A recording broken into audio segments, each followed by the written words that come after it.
Bonsoir à toutes et à tous, bienvenue sur la chaîne, bienvenue sur le live. J'espère que vous allez bien, que vous avez passé une bonne journée, un bon début de semaine européenne aussi au niveau du foot avec la défaite de Lille 2-0 face à Chelsea hier soir. C'est ce qui s'affiche à l'écran. On va passer un petit moment ensemble pour analyser ensemble à partir d'images arrêtées évidemment certains des buts sur lesquels j'ai travaillé ces derniers jours. J'ai travaillé pour différents supports, certes, sur différents matchs, et donc j'ai aggloméré un petit peu tout ça. Bonsoir Ramsey. Et donc l'idée, c'est de discuter ensemble des actions de jeu au fur et à mesure, avec différentes choses que j'ai déjà palettisées, mais sur lesquelles on pourra rebondir éventuellement ensemble aussi, et discuter sur des situations de jeu, et débattre aussi de ce qui a été bien fait, de ce qui aurait pu être mieux fait par différentes équipes. Qu'est-ce que j'ai sous la main? J'ai du Lille, donc Chelsea-Lille, évidemment, on reviendra sur les deux buts encaissés par le LOSC hier. J'ai le but de Vlahovic face à Villarreal également hier. J'aurais bien aimé faire celui de Villarreal, mais voilà, il faut faire des priorités, il faut faire des choix. Choisir, c'est renoncer. Ce sera pour un autre jour, mais il est intéressant le but de Villarreal aussi face à la Juve dans le 1 partout d'hier soir. Et puis j'ai les buts aussi de Lens-Lyon également, avec des choses à dire. Salut Ludovici. Des choses à dire sur l'aspect des deuxièmes ballons, l'aspect aussi des priorités défensives des défenseurs. Et puis un petit coup franc, une petite combinaison sympa du Hellas Vérone en Italie le week-end dernier face à la Roma. Si vous suivez un petit peu la chaîne YouTube sur laquelle je poste des analyses, vous avez peut-être déjà vu certaines des choses que l'on va voir ensemble, mais ce sera l'occasion justement d'en discuter et d'en débattre ensemble si vous avez des choses, des précisions à apporter. Et c'est vrai que Lille n'a pas du tout été ridicule hier face à Chelsea. D'ailleurs, on va commencer que par ça, on va commencer par les statistiques. Si vous n'avez pas suivi le Chelsea-Lille hier, on voit en termes d'expected goals que certes Chelsea est largement devant, en tout cas de manière franche, avec 1,2 à 0,5. Là, je suis sur le site FBRF qui reprend les stats de StatBomb, qui est a priori le meilleur modèle d'expected goals actuellement.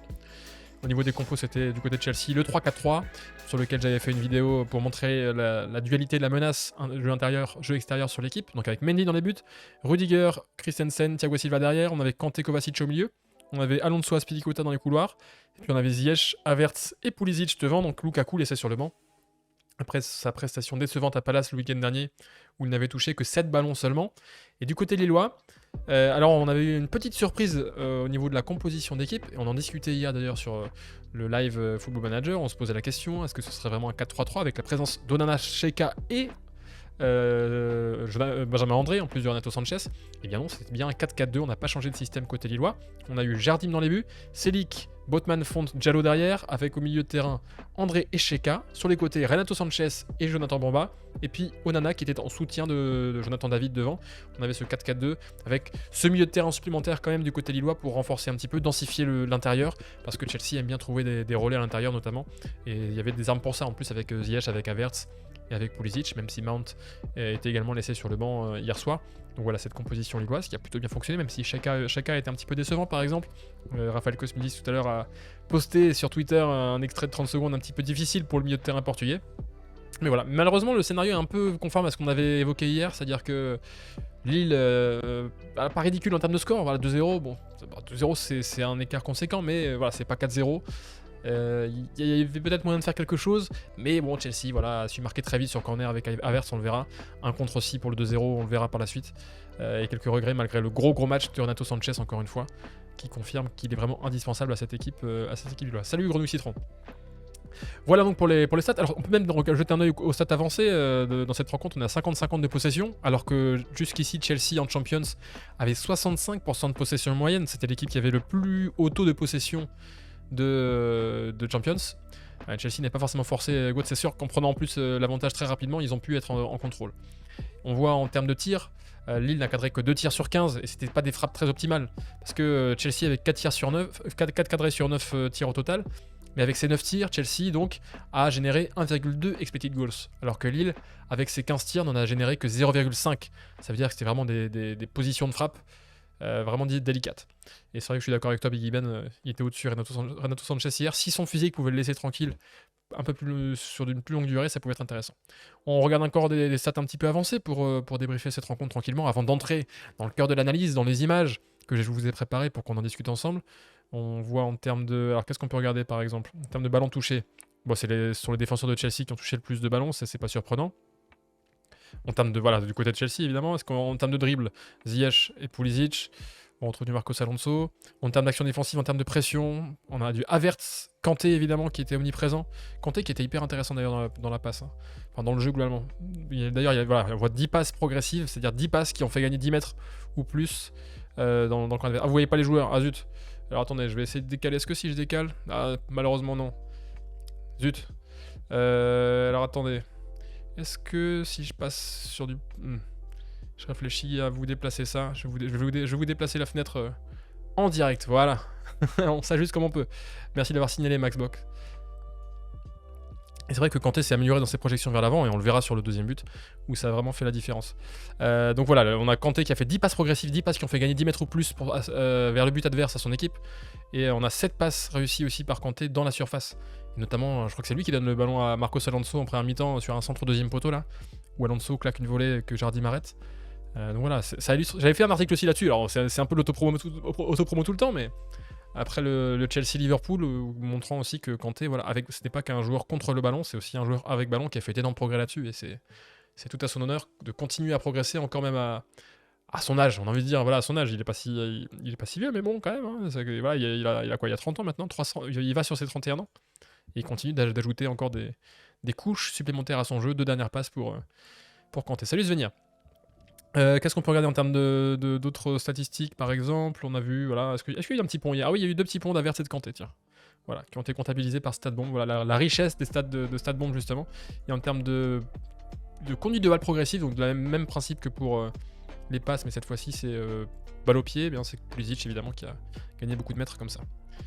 Est-ce qu'il faisait pas déjà beaucoup ça les saisons précédentes de Ligue 1? Oui, il le faisait. Je pense qu'on a notamment sous Sarri, il a progressé dans son jeu vers l'avant parce qu'il était très très haut sous Sarri, donc je pense qu'il a dû ajouter cette notion-là.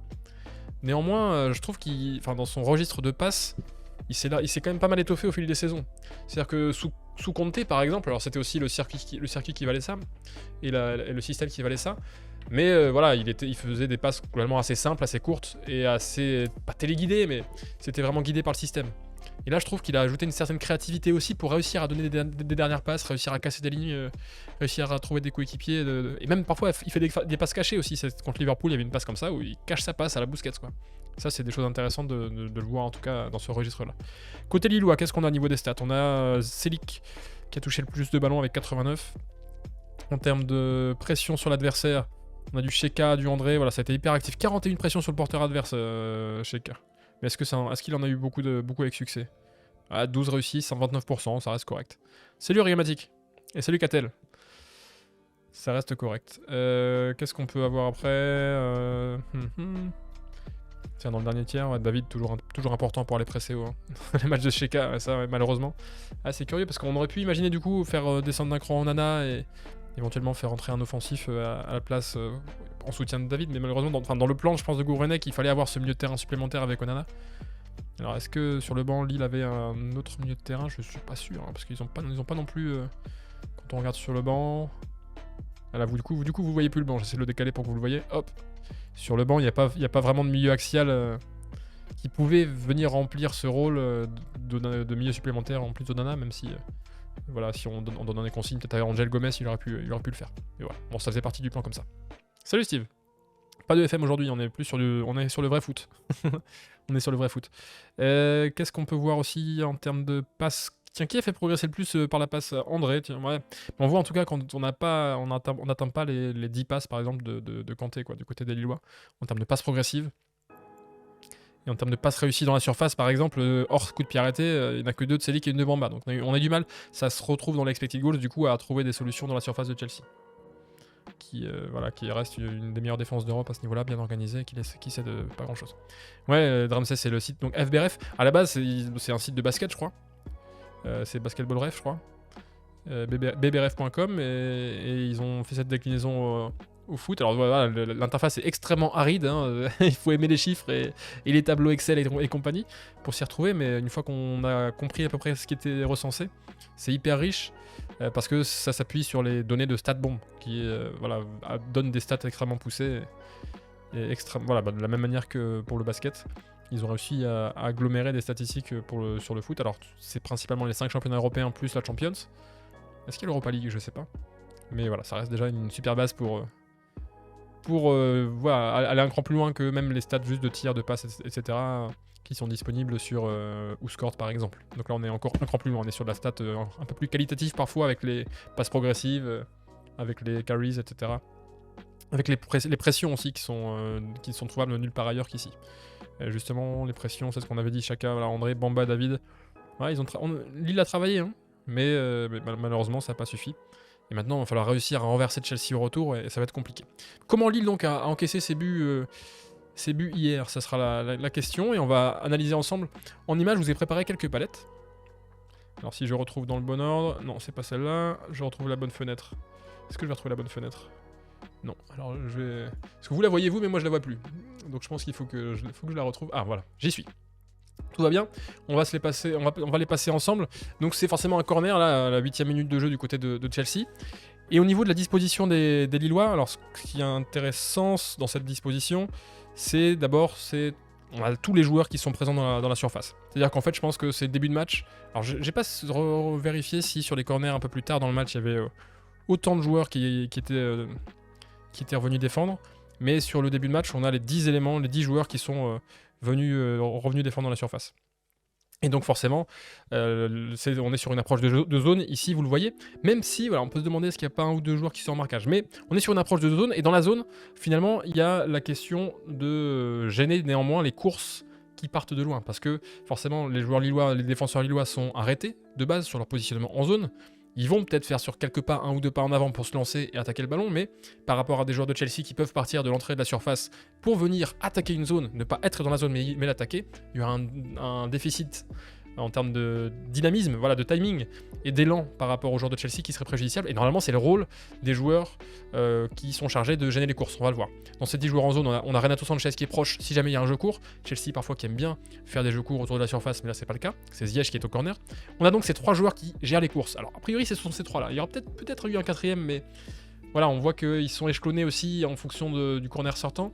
On a donc Thiago Diallo qui est le premier. Ensuite c'est Bamba et David. Et donc Bamba et David, particulièrement, sont focalisés pour gêner les courses de Thiago Silva, pour Jonathan David, et pour Rudiger, du côté de Bamba. Je pense que ce sont les 2 plus grandes menaces qui ont été identifiées par le staff lillois. Et donc on a dit, voilà, parmi les 3 joueurs qui vont gêner les courses des joueurs de Chelsea, lui on va en placer un sur Rudiger, un sur Thiago Silva, pour les empêcher d'arriver dans le confort, dans la zone de but. Et qu'est-ce qu'on a également dans cette disposition? Voilà, on a 2 éléments qui sont un peu plus vers le 2e poteau et 4 éléments au 1er poteau. Peut-être que le staff lillois avait ciblé le fait que Chelsea vraiment attaquer le 1er poteau sur ses corners. Ce qui est intéressant aussi, c'est qu'on a personne au poteau. Alors ça a été reproché, je crois, par certains, le fait que Jardim n'ait personne au poteau alors que la tête d'Havertz, petit spoiler, va arriver dans cette zone-là. Néanmoins, en enlevant un joueur au poteau, sachant qu'en plus la tête par pleine lucarne, donc c'est même pas sûr que le joueur au poteau aurait réussi à la sortir. Et surtout, en étant personne au poteau, on ajoute un défenseur supplémentaire pour défendre une zone. Donc on est censé justement avoir une sécurité supplémentaire à la retombée du ballon et ne pas miser sur un dernier recours d'un joueur au poteau qui sauverait une situation, quoi. C'est un calcul qui est fait comme ça généralement. Et c'est pour ça que voilà, on va souvent pointer l'absence de joueurs au poteau en disant ah, ils doivent mettre un joueur au poteau, c'est indispensable, sauf que on ne comptabilise pas le nombre de fois où une équipe n'a pas eu besoin d'un joueur au poteau parce qu'en ayant un défenseur supplémentaire à la retombée, ils ont réussi à écarter le danger. Et c'est très difficile de prendre en compte, le cerveau a beaucoup de mal, c'est l'un des biais cognitifs, à prendre en compte de manière égale les événements qui se produisent et ceux qui ne se produisent pas. Et réussir à quantifier grâce à quoi un événement ne se produit pas, c'est aussi un défi. Mais voilà, c'est le pari qu'il fait ici côté lillois, mettre les 10 joueurs à la retombée pour couvrir au maximum les zones. Le problème, c'est bien le problème, et c'est là que ça devient du coup, ça vient poser une réflexion, c'est quand on met 10 joueurs de champ dans la surface et qu'on n'arrive pas à s'en sortir, c'est qu'il y a eu un déficit quelque part. Du côté de Chelsea, on a 6 éléments qui sont partis pour être à la retombée dans la surface. On voit qu'ils partent d'abord un peu plus du 2e poteau. Certainement parce que c'est plus facile de pouvoir éventuellement attaquer le ballon en plongeant vers le premier poteau. Alors on se donne un petit peu d'élan, on se donne un petit peu de marge de course pour se projeter. On a 2 joueurs à la ramasse à l'entrée de la surface. Donc c'est toujours important évidemment d'être sur le 2e ballon. D'ailleurs c'est intéressant aussi de constater que, alors ce sera sûrement le rôle a posteriori des joueurs qui gênent les courses, mais Lille n'a personne à l'entrée de la surface. Et Lille n'a personne non plus à ce moment-là du match pour éventuellement jouer un contre. Donc on est vraiment uniquement dans une perspective de défendre son but, absolument pas dans un espoir de jouer un contre. Là où Liverpool, par exemple, va souvent laisser Mo Salah à l'entrée de la surface, et dès que le ballon va être repoussé, il va attaquer les espaces. Pas nécessairement en étant placé très haut, mais plutôt justement en partant de loin, pour arriver lancé face à un défenseur qui sera en couverture. Et donc du côté de Chelsea, si on compte donc 6 plus 2, ça fait 8, 1, 9. Donc ça veut dire qu'on a un élément seulement en couverture hors écran, en plus de Ziyech le tireur, et donc le gardien aussi qui sont rentrés du côté des Blues.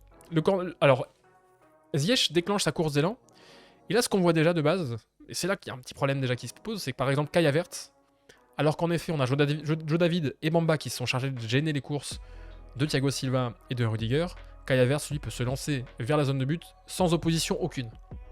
Donc là on voit, hein, il peut tranquillement s'avancer, il est au niveau du point de pénalty, il n'y a personne pour le gêner, il peut se lancer vers le but. Et Havertz, certes c'est pas une référence au niveau du jeu de tête, c'est pas un effet Rudiger ou un autre, mais Havertz c'est 1m90 quand même. Donc c'est une menace correcte dans les airs. Ces images, Maxbox, je sais récupérer alors, sur la plateforme Wisecout à laquelle j'ai accès, mais sinon c'est des captures d'écran, hein, tout simplement. Donc rien que en prenant les images des résumés avec les ralentis, on peut faire des captures d'écran comme ça, les mettre bout à bout et puis dessiner dessus pour s'amuser. Et donc Havertz, déjà lui, sans opposition. C'est vers lui que le coup de pied arrêté va se dérouler, mais on remarque aussi, deuxième faille, c'est que par exemple Rudiger, qui est une menace identifiée, échappe aussi facilement à Bamba. Alors qu'on voit à ses côtés que Joe David est encore bien sur Thiago Silva, va bien l'empêcher vraiment de se projeter.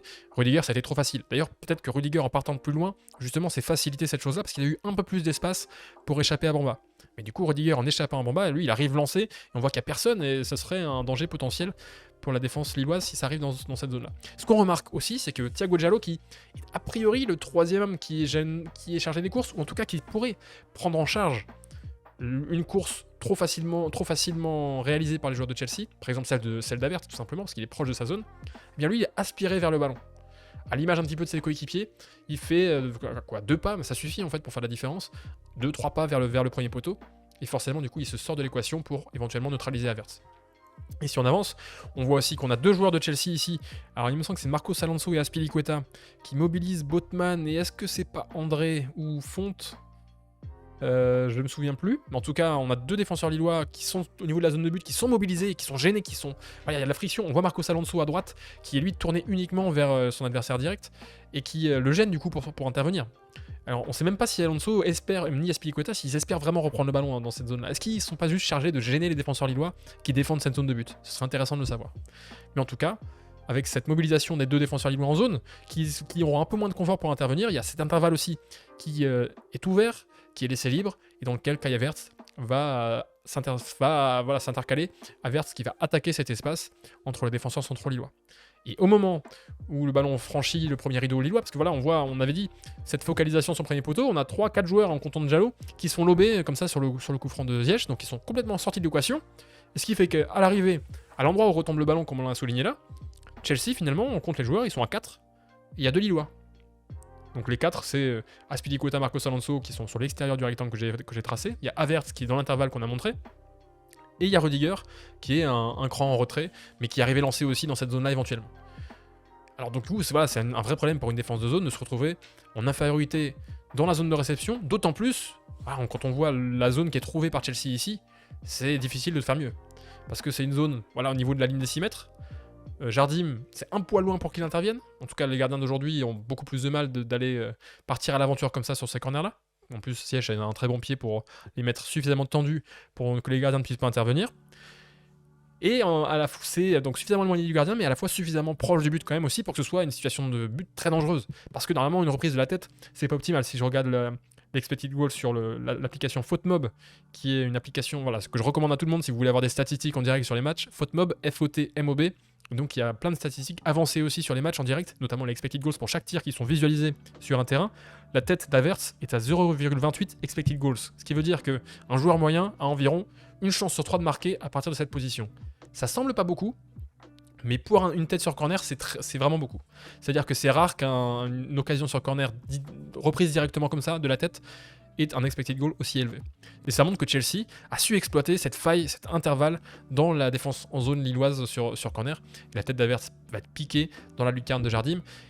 Voilà, ce sera sûrement un débriefing un petit peu difficile pour les Lillois sur ce coup de pied arrêté, d'autant plus aussitôt dans le match. 8 minutes de jeu comme ça, dans la confrontation face à Chelsea, où on essaie de ne pas se faire ne pas être mené trop rapidement. Malheureusement, les Lillois ont été en difficulté là-dessus. D'ailleurs, Benjamin André l'a dit après le match, je crois, en disant que voilà, ce premier but très rapidement leur a fait mal à la tête. Forcément, parce que tout le plan qui est préparé dans la semaine, et je pense même depuis plus qu'une semaine, parce que je pense que Chelsea, ils ont eu le temps de les préparer, les Lillois, tout le plan qui a été préparé par le staff, il est pas remis en question totalement, mais au bout de 8 minutes de jeu, tu pars avec un sacré handicap quoi, et même pas sur une action de jeu. Alors à l'origine, il y avait quand même eu une superbe action de Chelsea avec un bel arrêt de Jardim qui a donné le corner, ce qui montre que Chelsea avait bien attaqué le match aussi. Mais une phase arrêtée, voilà, c'est toujours délicat de se faire mener aussi rapidement sur un coup de pied arrêté. Et donc 1-0, voilà, on arrive pour la fin de ce premier but. On peut passer maintenant à l'analyse du deuxième but de Chelsea à la 63e minute, qui à l'origine part d'une récupération de balle ici dans le camp des Blues. Et ce deuxième but de Chelsea illustre bien certains des principes clés pour bien mener une contre-attaque. C'est au fil de l'action, à chaque étape, finalement, Chelsea a bien joué le coup. Alors les Lillois, évidemment, n'ont pas très bien joué cette transition défensive. On le verra par la suite, avec certains choix, notamment individuels, un peu délicats. Mais dans les principes mis en place par les Blues sur cette récupération de balle, on est sur des choses extrêmement intéressantes et très reproductibles en fait, n'importe où quoi. Ce sont des concepts que les coachs mettent en avant et forcément c'est un beau modèle en tout cas si vous voulez aller voir le résumé, parce que je ne diffuserai pas les images pour ne pas me faire reprendre par la patrouille, mais c'est un beau modèle de contre-attaque, voilà, sur des principes de jeu. Donc ça part d'une récupération. Et généralement, évidemment, aujourd'hui, c'est un concept extrêmement important et mis en avant. Quand une équipe perd le ballon, elle exerce un contre-pressing pour tenter de le récupérer le plus vite. C'est ce que fait Benjamin André ici, le numéro 21 lillois qui se rapproche de la zone. Et donc, la clé pour évidemment l'adversaire, c'est de quitter aussi vite que possible cette zone de contre-pressing, notamment en sortant de cette zone de contre-pressing pour échapper à ce contre-effort adverse et ne pas reperdre le ballon si vite. Et c'est à ce moment-là seulement que les opportunités d'exploiter la désorganisation adverse surgiront. Et donc là, c'est ce que fait bien Chelsea en revenant en retrait. Alors c'est pas très compliqué, notamment parce que Lille n'est pas forcément en place pour faire un contre-pressing collectif, même si voilà, quelques joueurs auraient pu le faire, mais Chelsea arrive aussi par sa densité à vite sortir de cette zone. Et ensuite, la clé, c'est de vite enchaîner vers l'avant pour profiter de la désorganisation adverse. Parce que le jeu est un cycle continu avec différentes phases. Une phase avec ballon, une phase de transition défensive quand on le perd, une phase défensive quand on n'a pas le ballon, et une phase de transition offensive quand on le récupère. Et chaque phase détermine la suivante. C'est-à-dire que la manière dont on perd le ballon va déterminer la qualité de la transition défensive, qui elle va déterminer aussi la qualité de la phase défensive ensuite, si on y arrive. Et donc, une fois qu'on a récupéré le ballon, la qualité de la phase défensive, ça impacte la qualité de la transition offensive. Et là, ce qui est intéressant, c'est que Chelsea est assez compact et donc peut vite enchaîner vers l'avant. Mais on a aussi le comportement de Kanté qui est hyper intéressant, parce que dès que le ballon a été récupéré, il s'est projeté vers l'avant, il n'est pas resté passif, il est venu se mettre plus haut que les milieux de terrain lillois. Et souvent, c'est important, quand on récupère le ballon, de réussir à vite franchir, comme ici, les milieux de terrain adverses. C'est une passe de Thiago Silva, je crois, il me semble. Mais de vite franchir comme ça les milieux de terrain adverses, pour tout de suite se retrouver en position d'attaquer la défense adverse. Et tout de suite mettre la défense adverse en crise. Et généralement, en plus, quand l'adversaire s'est un petit peu projeté, si on franchit les milieux de terrain, voilà, la défense adverse n'est pas en place. Il n'y a pas tous les éléments qui sont là non plus. Il y a 3-4 éléments seulement. Non, 4, ça ferait une défense complète. Il y a 2-3 éléments seulement. Et donc, on a une possibilité éventuellement de se retrouver soit en égalité numérique, soit en supériorité numérique. Donc, c'est extrêmement important de rechercher le dos des milieux de terrain adverse. C'est souvent, par exemple, des codes où on dit voilà, récupération dos du 6. Pour un petit peu mentaliser comme ça les joueurs, pour leur dire ballon récupéré, il faut tout de suite chercher le jeu entre les lignes. Toujours chercher un relais. Il faut aussi qu'il y ait un relais qui s'y propose pour pouvoir vite enchaîner vers l'avant et optimiser cette transition offensive. Et c'est ce que fait Chelsea très bien. Et c'est là aussi, on évoquait tout à l'heure les progrès de Kanté. Alors on va pas, je crois que je le montre pas sur il n'y a pas de capture d'écran intermédiaire, mais la prise de balle de Kanté est très bonne. C'est-à-dire qu'en fait, immédiatement, au lieu de jouer la sécurité face à Cheka et d'orienter sa prise de balle vers l'arrière pour jouer la sécurité et pas risquer de se faire intercepter, Kanté fait sa prise de balle vers l'avant. Il fait sa prise de balle vers l'avant et ensuite, il a forcément une vitesse balle au pied. Alors Cheka, pour cette action, ça lui fait mal malheureusement pour lui parce que il a pas le ballon et il va moins vite que Kanté balle au pied. Donc, mais Kanté là-dessus, c'est là aussi qu'il peut être extrêmement dévastateur, c'est qu'il arrive à préserver l'avantage grâce à sa vitesse d'appui, grâce à sa vitesse balle au pied. Voilà, il pousse, il accélère et c'est parti quoi. Et là, on a franchi les milieux de terrain et vous le voyez, il n'y a plus que 3 défenseurs lillois, alors que Cheka essaie de revenir, il y a Selic aussi qui essaie de revenir. Je crois que sur le direct, certains ont pointé Selic qui était très très haut, mais oui, si on remonte l'action, on revient un petit peu en arrière. Selic, c'est le joueur le plus avancé de Lille sur cette capture d'écran à l'origine. C'est-à-dire qu'en effet, c'est dans l'animation offensive, ça arrive que le latéral se retrouve le plus avancé possible.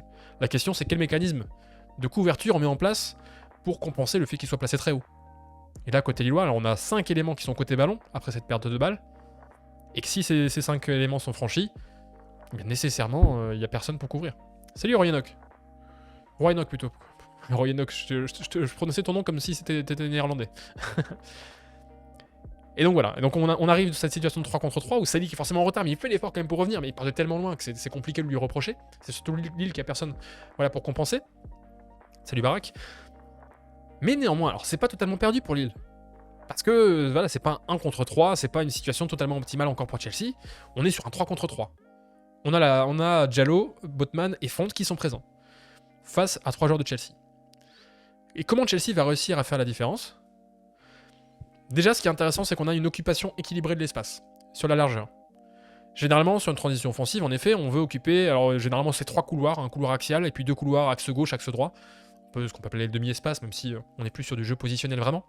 Mais pas trop large non plus, c'est-à-dire qu'en fait, il faut garder l'idée, on attaque quoi ? On attaque le but. Donc si on est trop large, on se complique la tâche, on s'allonge le chemin vers le but. Donc généralement, le point de référence, c'est la limite de la surface. Et là, Chelsea fait parfaitement, hein. Havertz, Pulisic, ils sont de part et d'autre de Kanté. Ils sont pas plus excentrés que la surface, pas plus larges que la surface, et surtout en fait, ils sont face à un espace autour des 3 défenseurs lillois qui eux naturellement se contractent vers l'axe parce qu'il faut défendre quoi ? Il faut défendre l'axe ballon-but. Ici, on se met en opposition avec Kanté en défendant en priorité l'espace axial qui pourrait être le plus dangereux, en essayant de forcer l'adversaire à jouer sur l'extérieur. Mais là, c'est ce qu'on peut se demander quand même, c'est l'orientation de Font. C'est-à-dire que José Font, c'est curieux pour un joueur de son expérience d'ailleurs, et je pense, bon voilà, ça lui ressemble pas forcément, mais son orientation, elle aurait été bonne si Pulisic avait été vraiment collé à lui. Est-ce que je peux dessiner ? Est-ce que je vais vous dessiner quelque chose en complément ? Si Pulisic avait été là, si Pulisic avait été ici,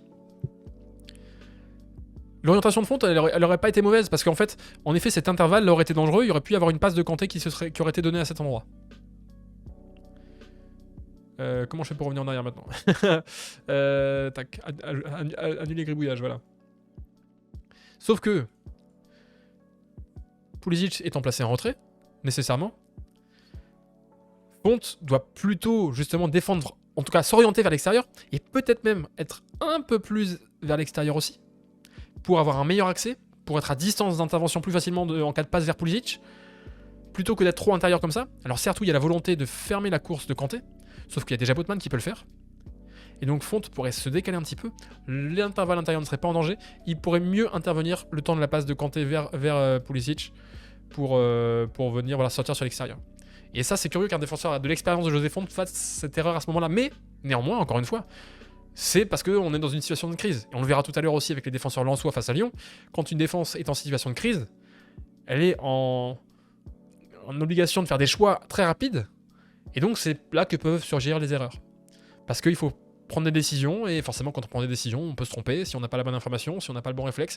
Après, c'est aussi l'adversaire qui peut aussi trouver des solutions, même si on fait les bons choix. C'est-à-dire que peut-être que Chelsea aurait quand même marqué si Font avait cette orientation plutôt extérieure. Mais néanmoins, voilà, la Font a ouvert la porte et a agrandi quand même les chances de réussite de cette transition offensive de Chelsea. Et voilà, c'est malheureux pour les Lillois à ce niveau-là. Tac, alors je vais revenir en arrière du coup sur les gribouillages. C'est un peu improvisé ces gribouillages du coup. Hop. Où est-ce qu'on est ? On est là. Ok. Et donc si on avance, ce qui est intéressant aussi, et c'est ce que souligne Emlo aussi, l'intelligence pour Kanté d'avoir eu Sarri, Lampard et Tourelle, sa palette tactique, c'est développé, c'est exceptionnel, c'est clair, et ça se voit ici, c'est-à-dire qu'un joueur moins aguerri, qui maîtrise moins cette situation de jeu, si je reviens un petit peu en arrière peut-être, il donne le ballon peut-être à ce moment-là, ou il donne le ballon peut-être un cran plus tôt encore, est-ce qu'il le donne pas là par exemple, un joueur qui a moins confiance en lui. Mais Kanté, ce qui est intéressant, c'est qu'il va fixer vraiment jusqu'au bout. Les postes de Botman et Font auraient dû être inversés ? Bah, pas nécessairement. En fait, Botman, il a la bonne orientation. C'est juste Font qui, au lieu d'orienter ses épaules vers l'intérieur, il faut que ses épaules soient orientées vers l'extérieur.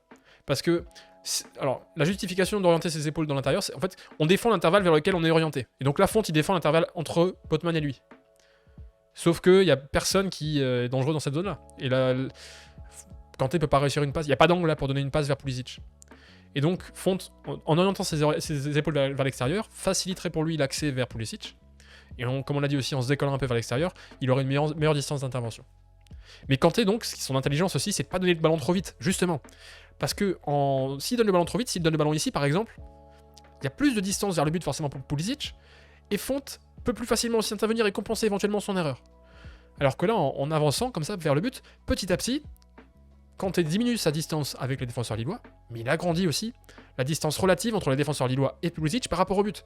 C'est-à-dire que la distance vers le but se raccourcit, et donc nécessairement, plus on se rapproche du but, plus l'avantage d'espace qu'aura Pulisic sera important et pourra faire la différence.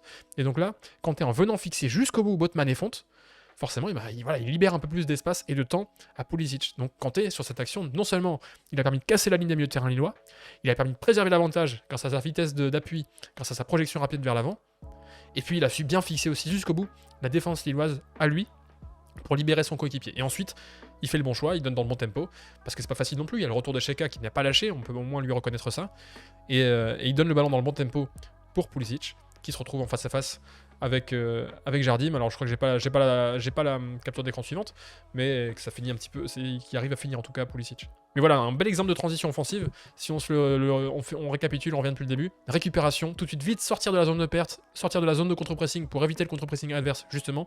Enchaîner vite vers l'avant, franchir les milieux de terrain adverse avec Kanté, avec une bonne prise de balle vers l'avant. Préserver l'avantage, donc réussir à vite enchaîner pour pas se faire reprendre, et c'est ce que Kanté arrive bien à faire ici en gagnant du terrain balle au pied. Et puis ensuite, bien occuper l'espace, on est en 3 contre 3 ici, occupation des espaces sur la largeur, mais pas trop large non plus, pour rester cohérent par rapport à l'attaque du but finalement, fixer la défense au maximum aussi, profiter d'une erreur comme ici pour Kanté, pour décaler et pour aller jusqu'au but. Est-ce que Xhaka doit continuer à suivre Kanté pour gêner la passe ? Si on revient, malheureusement, je pense qu'il est un peu trop en retrait. Alors après, oui, peut-être qu'il s'écarte. Est-ce que si, ouais, est-ce qu'il peut. C'est sûr que si Xhaka, alors si je vais continuer à dessiner du coup. Si Xhaka est peut-être plus ici, est-ce qu'il n'arrive pas à couper la passe en effet vers Kanté ? En tout cas, peut-être qu'il la rend plus compliquée en effet. Mais je pense que voilà, il renonce au fait de pouvoir intervenir sans Kanté. Et je pense aussi que peut-être que Xhaka mise sur une sortie de Botman sur Kanté. Parce que... alors, je vais revenir en arrière aussi. Mais on est en recul frein du côté de la défense lilloise. Toute la situation. Voilà, ici, ils sont au niveau du rond central. Tac, on recule. On recule pourquoi ? Pour gagner du temps et pas se livrer. Pas se faire éliminer. On est en 3 contre 3. Si on sort et qu'on se fait éliminer, on se retrouve en 2 contre 3 et c'est compliqué. Et au final, là, voilà, on gagne du temps. Certes, on se rapproche de son but, mais on défend l'espace principal et on essaie de laisser du temps, justement, en reculant comme ça. On essaie de laisser le temps à ceux qui n'ont pas le ballon de revenir, quoi. Xhaka, sa course, voilà, c'était pour revenir couper Kanté. C'est à ça que sert le recul frein. Et il y a une limite généralement qui est intégrée par tous. Il faudra vraiment que je trouve le moyen de supprimer tout ça sans devoir faire annuler. Généralement, la limite qui est donnée pour le recul frein, c'est la limite de la surface de réparation. Et justement, on voit alors que j'ai arrivé, voilà. On voit que même Botman bloque ses appuis un petit peu avant pour sortir sur Kanté un petit peu avant qu'il donne la dernière passe. Est-ce que la course n'est pas une hausse du risque de se faire intercepter ou de prendre une faute ? La course de Kanté ? De quelle course tu parles, le Catali, du coup ? Sur le risque de se faire intercepter ou de prendre une faute. Si c'est celle de Kanté, oui. Après, voilà, ça dépend du joueur. Évidemment, tous les joueurs ne seraient pas aussi habiles que Kanté pour gagner de l'espace balle au pied parce que voilà, lui est extrêmement véloce. Si un joueur moins véloce, une fois qu'il est passé devant Xhaka, il essaie de libérer plus vite vers Pulisic. Là, évidemment, on est vraiment dans une adaptation aux qualités des joueurs et forcément. D'ailleurs, c'est peut-être le tort de Xhaka de ne pas faire faute tactique ici. En fait, alors j'ai pas la capture d'écran intermédiaire, mais sur le contrôle, Kanté passe juste devant Xhaka. Et Xhaka doit faire faute tactique en fait. Il doit accepter de se sacrifier parce qu'il doit savoir que le différentiel de vitesse lui sera défavorable et que derrière il y aura danger pour Chelsea. Et ça pareil, voilà, c'est un petit détail. Les joueurs de City sont très bons pour le faire. Voilà, il a manqué cette expérience à Xhaka. Voilà, il a manqué c'est quand même bizarre de dire ça de Xhaka quand même parce que c'est un joueur expérimenté, mais il n'a pas su faire cette intervention à ce moment-là.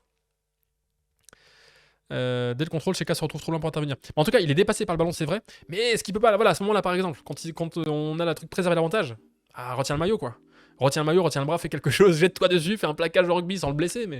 Mais voilà, là, il faut. Voilà, on est alors en Champions League à ce niveau-là, en 8ème de finale face à Chelsea en plus, et il faut rien leur laisser, quoi. Et puis si tu prends un jaune et que tu finis par être suspendu au retour ou quoi, bah tant pis. Mais en fait, ouais, là, il faut couper l'action.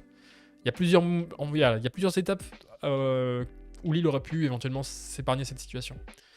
Est-ce qu'il n'y aurait pas mieux valu qu'un défenseur sorte sur Kanté quitte à faire faute? Bah justement, non, la faute pour moi, je pense qu'elle est plus à faire pour Sheka.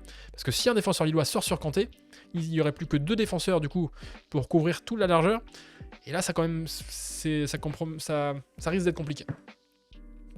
Ça risque d'être plus compliqué parce que ça, du coup, si le défenseur qui sort se fait éliminer par Kanté, alors oui, peut-être qu'il fait faute et du coup il prend jaune en effet. Ça pourrait être une option aussi pour couper la transition. Mais si Kanté passe, voilà, alors on lui aurait reproché de se jeter. Alors que là, normalement, en reculant, à la fois on fait gagner du temps pour que ces milieux reviennent, et puis on essaie de pouvoir intervenir aussi en ayant de la densité à la retombée, quoi.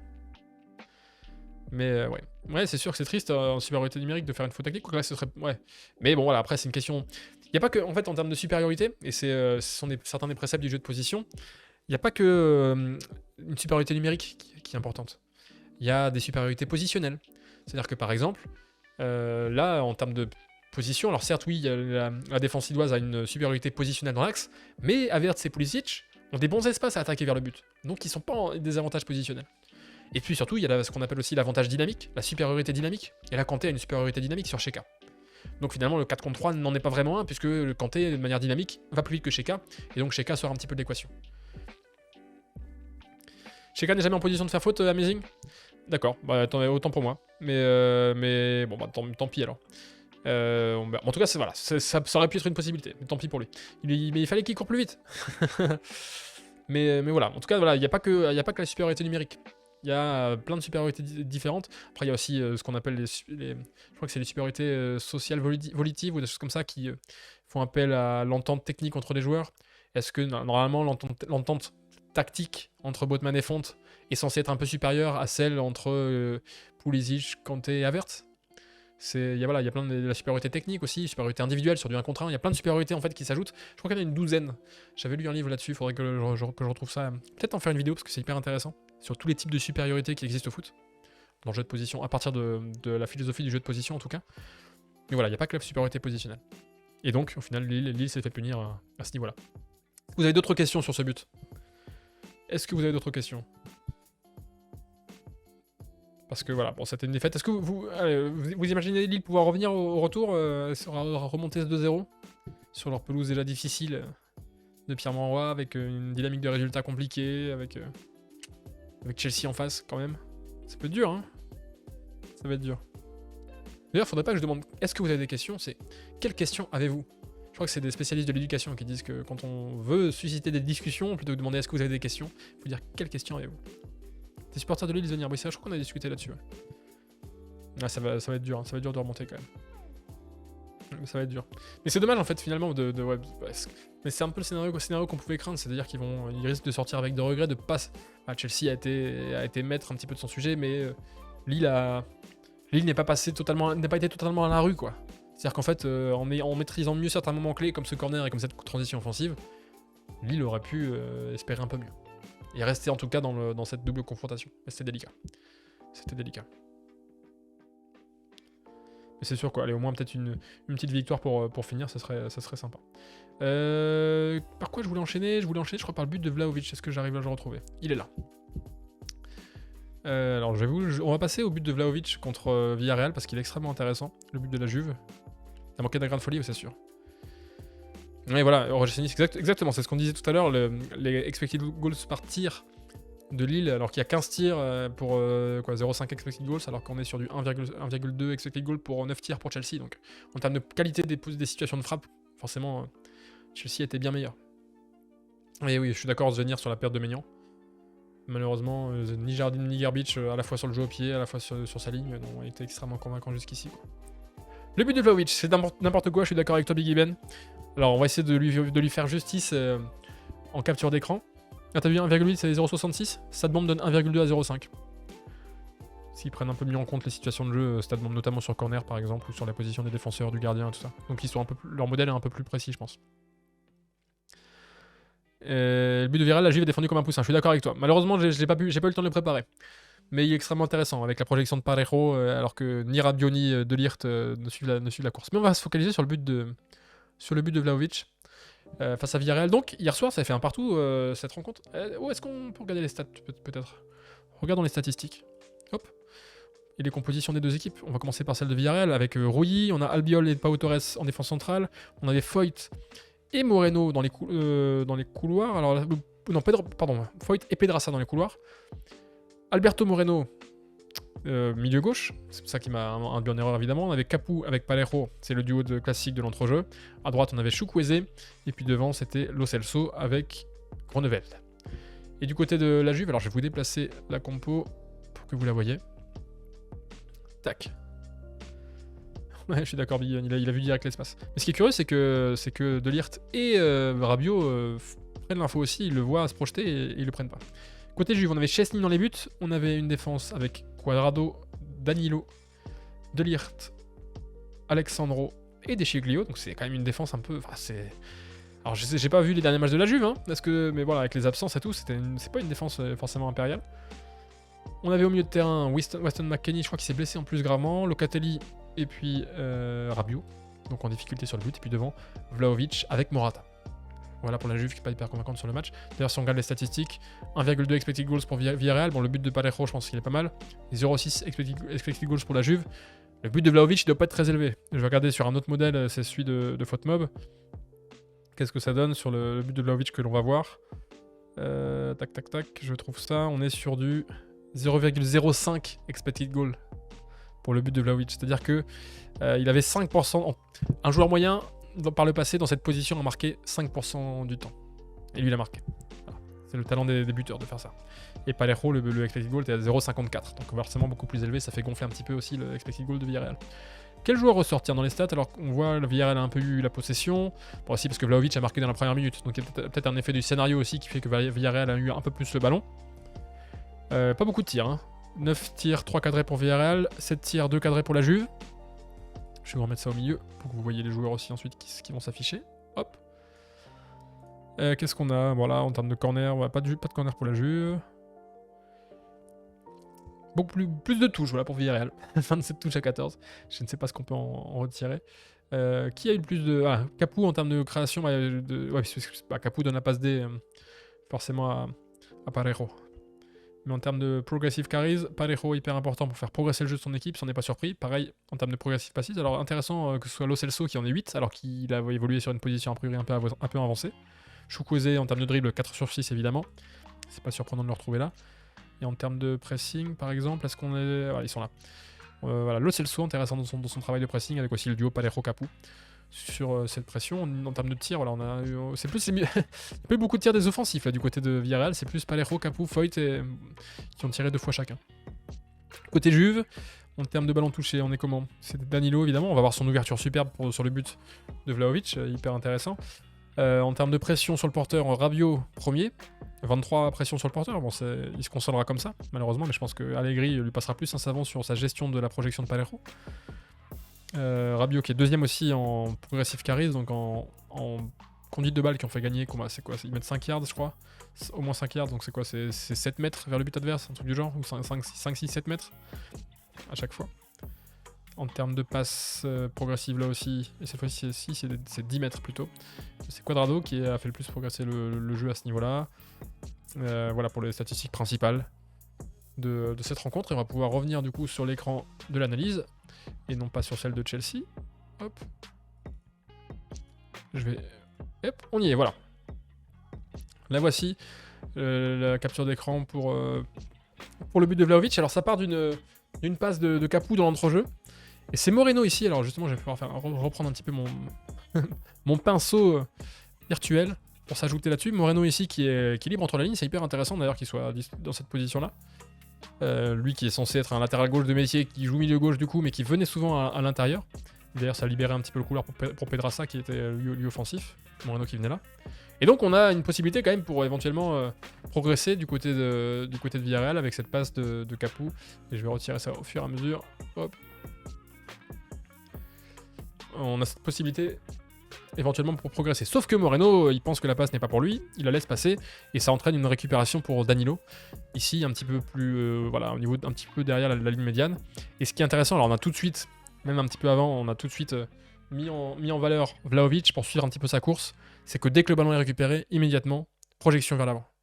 Voilà, c'est pas il reste pas attentiste. Immédiatement, il sent l'opportunité, même s'il va pas être servi, pas grave, il fait l'appel, il se projette dans l'intervalle entre Albiol et Pau Torres. Et forcément, une équipe qui est en possession est très large. C'est-à-dire, on voit Villarreal, hein, si on dessine la ligne défensive du côté de Villarreal. Salut Snappy Vito. Ah merde, bah, content que les bouquins t'aient plu. Ils sont juste à côté de moi là. Oui, le troisième latéral. 1, 2, 3, 4. 1, 2, je crois qu'il doit en avoir un caché par là-bas peut-être. Il doit y avoir un quatrième joueur par là-bas, du côté de Villarreal. Mais voilà, on a une ligne défensive très étirée du côté de Villarreal. Et donc nécessairement, ça laisse des intervalles dans cette perte de balle en plus. Voilà, c'est vraiment... Quand on parle très souvent dans les clubs ou chez les coachs de contrôler la zone de perte de balle. C'est-à-dire que voilà, ça nous arrivera, on perdra le ballon. Mais idéalement, il faut qu'on arrive à maîtriser les endroits, les zones où on perd le ballon. Et ça, cette zone-là, elle n'est absolument pas contrôlée parce que le Villarreal n'est absolument pas en position de pouvoir faire un contre-pressing. On voit les 3 joueurs les plus proches ici sont trop loin pour venir mettre la pression sur Danilo immédiatement. Celui-là, il est même dépassé. Ce qui veut dire que la Juve va pouvoir enchaîner vers l'avant. Et en plus, voilà, on est extrêmement étiré, on n'a pas d'équilibre nécessairement. Donc c'est vraiment une paire de balles qui n'est pas maîtrisée. Si on peut avoir cette expression-là de maîtriser une paire de balles, voilà, c'est pas maîtrisé du tout. Et donc forcément, voilà, j'essaie de retrouver l'endroit où je suis. Forcément, ça génère un danger pour l'équipe à la paire de balles. Et Vlahovic l'a senti et plonge dans l'intervalle entre les centraux de Villarreal. Ce qui est intéressant aussi, voilà, c'est évidemment l'ouverture de Danilo. Alors, pas du hors-jeu, j'ai tracé cette belle ligne du hors-jeu, à peu près parallèle normalement à la ligne médiane, donc on est correct à ce niveau-là. Et Danilo qui arrive tout de suite aussi à trouver la profondeur. Et c'est pour ça aussi qu'on parle de l'importance du cadrage quand on parle de la défense placée. Parce que dès qu'un joueur est libre, forcément à ce niveau-là, ils ont une qualité de pied pour tout de suite donner un ballon en profondeur. Et statistiquement, les ballons en profondeur, alors pas nécessairement les ballons aériens, mais les ballons qui sont donnés dans le dos de la défense, ce sont ceux qui génèrent les occasions les plus dangereuses dans le jeu. C'est StatBomb qui avait fait cette étude-là, qui avait regardé parmi tous les tirs créés. C'est pour ça que dans leur interface, StatBomb sépare les types de tirs, la manière dont ils sont générés. Donc par exemple, les tirs qui sont générés suite à du jeu en profondeur, ils sont signalés et généralement ils ont des plus gros expected goals à l'arrivée. Parce que nécessairement, oui, généralement un ballon en profondeur, on se retrouve seul face au gardien. C'est pas révolutionner la science, mais bon, au moins c'est confirmé par les statistiques, cette impression, cet instinct que l'on a. Ça marche aussi comme ça, quoi. Nos a priori de foot sont confirmés ou non par les stats. Et là, Vlahovic l'a bien senti, et il y a la qualité de pied de Danilo pour donner un ballon bien dosé, sans lequel finalement l'action n'aurait pas lieu. On avance un petit peu, donc Vlahovic, à ce moment-là, déjà il fait un très bon contrôle. Parce qu'il a ce contrôle de la poitrine. Il arrive à garder le contrôle du ballon alors qu'il y a Albiol sur son dos. Il n'y a pas Torres qui est devant lui. Donc il arrive à... Mais je pense que là, il n'est pas nécessairement dans une idée de marquer tout de suite. Je pense qu'au moment où il prend le ballon, il doit avoir dans la tête, allez, il faut que je marque, faut que j'aille marquer, voilà, je suis lancé en profondeur, il faut que j'y aille. Sauf qu'à ce moment-là, il ne faut pas qu'il se précipite et qu'il rate son contrôle et que ça soit fini. Parce que là, l'action, elle n'est pas jouée du tout, quoi. Le ballon en profondeur a été intéressant, mais il n'a pas pris un avantage décisif sur ses adversaires directs, Vlahovic, là. Voilà, il est encore marqué par Albiol, il n'y a pas Torres juste à côté. Et d'ailleurs, quand on voit le moment où il déclenche sa frappe, c'est extrêmement compliqué, parce que voilà, il a dû s'excentrer un petit peu pour justement protéger son ballon par rapport au retour d'Albiol, et le conserver, et donc l'angle de frappe est extrêmement délicat. Est-ce qu'on peut le dessiner aussi? Allez, on va le dessiner. L'angle de frappe ici, hop, plus ou moins droit, ouais, c'est pas très droit, c'est pas grave, mais en plus, alors si on compte, si on met les pieds d'Albiol, hop, plus ou moins droit, on est sur un angle extrêmement restreint, plus ou moins, voilà, vous imaginez bien que c'est un petit peu à la main levée, quoi. Mais l'angle n'est pas énorme pour réussir à marquer. Parce qu'il y a le gardien aussi qui est placé, rouillé, pour fermer ça. Ce qu'on peut reprocher quand même à Albiol sur cette action, je sais pas ce que vous en pensez, c'est qu'il est un peu loin. C'est-à-dire que il est resté un peu passif sur Vlahovic, alors que... Alors généralement, voilà, on peut laisser contrôler... Enfin, on laisse l'attaquant faire sa première touche quand on peut sentir qu'elle ne va pas être directement vers le but. Et en revanche, le but, c'est que sur la deuxième touche de balle, on est au contact, on est à l'impact, et on l'empêche d'enchaîner. Et là, Albiol, il est un peu passif. Il est un peu trop loin quand même. C'est-à-dire qu'il laisse Vlahovic frapper. Certes, c'est une position de frappe inconfortable et improbable, mais néanmoins, je pense qu'Albiol, il ne doit pas laisser cette frappe se produire. Il doit empêcher cette frappe par un comportement plus agressif. Et là, en laissant cette petite marge, il y a 1 mètre maximum avec Vlahovic, je pense que voilà, c'est trop. Pour un buteur comme Vlahovic, alors voilà, il y a le geste parfait, il y a la réussite parfaite aussi à l'origine, enfin à l'arrivée. Mais voilà, tu laisses cette fenêtre à un attaquant de cette qualité-là. Et malheureusement, forcément, ça se paye. Je suis d'accord avec Amazing George, la défense est un peu naïve, surpris qu'il frappe dans cette position-là. Enfin là, quand on arrête cette image-là, on se dit, mais voilà, il n'y a aucune chance de marquer de cette manière-là. Mais sauf que quand même, il a réussi à trouver la chose. On peut pas être à 100% dans le match jusqu'à 30 secondes. C'est peut-être ça de Ramsey aussi. C'est sûr que, ouais, normalement, l'échauffement est censé te faire monter en condition au moins physique et mentale aussi pour que tout de suite être vite dans le match, mais ouais, il n'y a que 30 secondes de jeu. Et donc, nécessairement, il n'y a peut-être pas encore eu de premier duel vraiment pour Albiol, pour Pau Torres pour se mettre dans le match. Par contre, Vlahovic, lui, il est bien dans son match. Hein. Directement, il n'a pas eu besoin de grand chose pour immédiatement être performant. Après, dans le mouvement avec ballon qui vient derrière en lob, c'est dur. Je pense qu'il a reculé parce qu'il avait peur que Vlahovic l'élimine sur un contrôle dribble, qu'il lui passe faire avaler. Sur le contrôle, oui. Je suis d'accord. En fait, voilà, sur le contrôle, il a raison de pas se jeter. En fait, l'idée, c'est d'accompagner Vlahovic vers l'extérieur.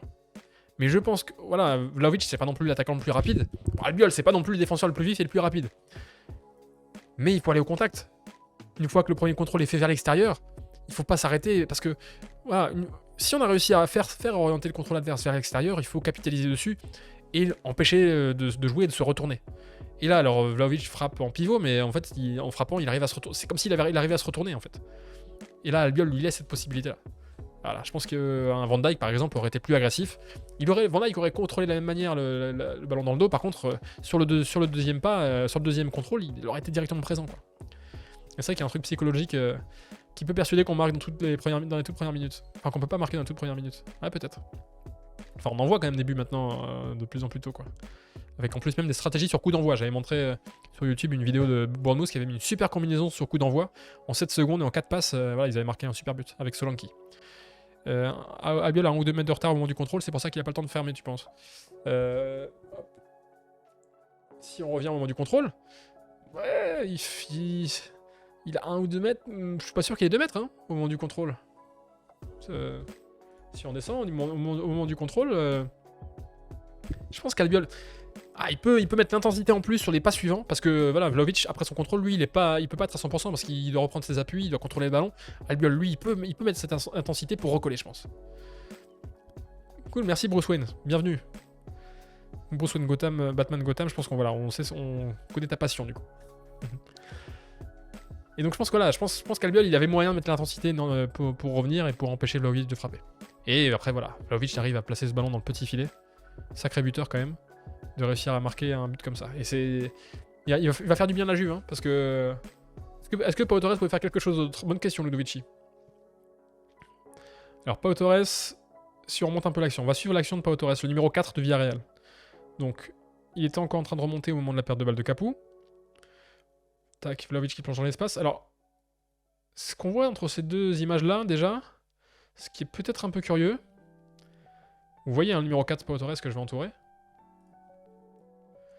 Il est orienté vers l'intérieur, donc comme tout à l'heure, c'est intéressant ça. Alors voilà, discutons-en ensemble. C'est-à-dire que, comme tout à l'heure, comme José Fonte, en termes d'orientation, là, Pau Torres, il est orienté vers l'intérieur. Qui est l'intervalle à risque? Parce qu'il n'y a personne qui peut attaquer cet intervalle ici, côté Juve. Cet intervalle-là, il n'est pas dangereux. L'intervalle à risque, c'est celui qui est attaqué par Vlahovic ici. Du coup, je dégribouille sur les dessins qui sont déjà faits. Je sais pas quelle est la plus-value. Je vais les enlever tout de suite. Quel truc hideux alors que j'avais bien préparé tout ça. Et donc la question c'est pourquoi sur voilà, en un pas, en quelques pas, Pau Torres change son orientation. Alors que la seule menace, et là voilà, c'est marrant, ça rejoint des thèmes qu'on va avoir tout à l'heure aussi. La seule menace c'est Vlahovic. Et Pau Torres, finalement il se fait une sorte de mouvement comme ça, où il se retourne. Et alors ma question c'est, je pense, ça doit être une question de préférence motrice. Et ça, faudrait demander à un spécialiste. Mais on a tous un côté un peu préférentiel. Et notamment, c'est lié en partie à l'œil directeur, par exemple, mais pas seulement. Notamment aussi à des mécanismes au niveau des appuis, des choses comme ça.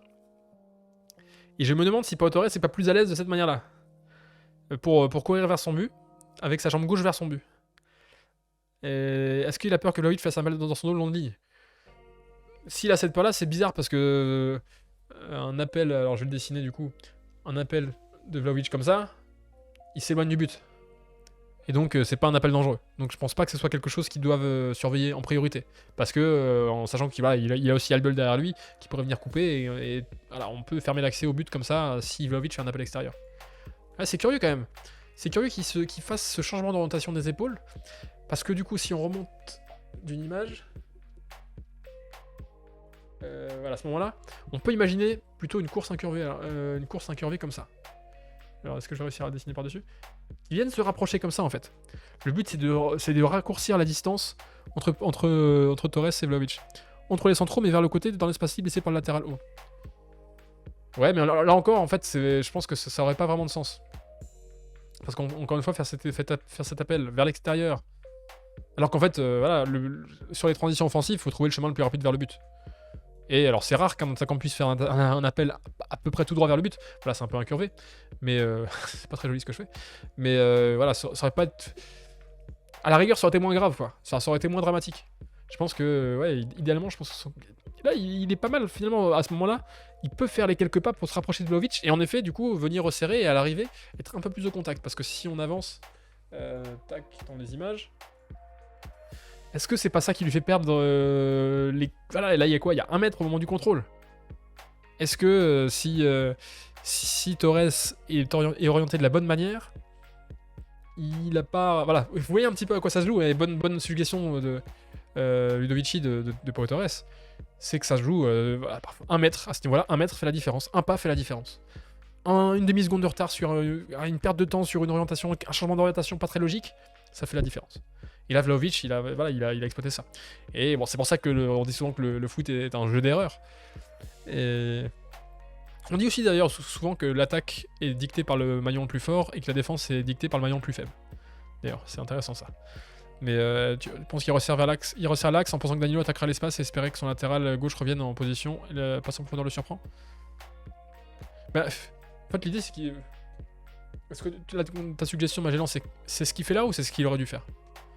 Moi, je pense qu'il aurait dû resserrer un peu plus l'intérieur. Se rapprocher de la menace. Parce que là, au final, en étant aussi loin, il y a une vulnérabilité à attaquer. Et Vlahovic est un peu moins contrôlé. Alors parce que Vlahovic n'est pas le plus rapide non plus. Alors encore une fois, Pau Torres non plus, même s'il est un peu plus rapide, je crois qu'Albiol. Le plus faible dirige la défense. Enfin, quand je dis dirige, en fait, c'est le plus faible qui détermine le niveau de ta défense.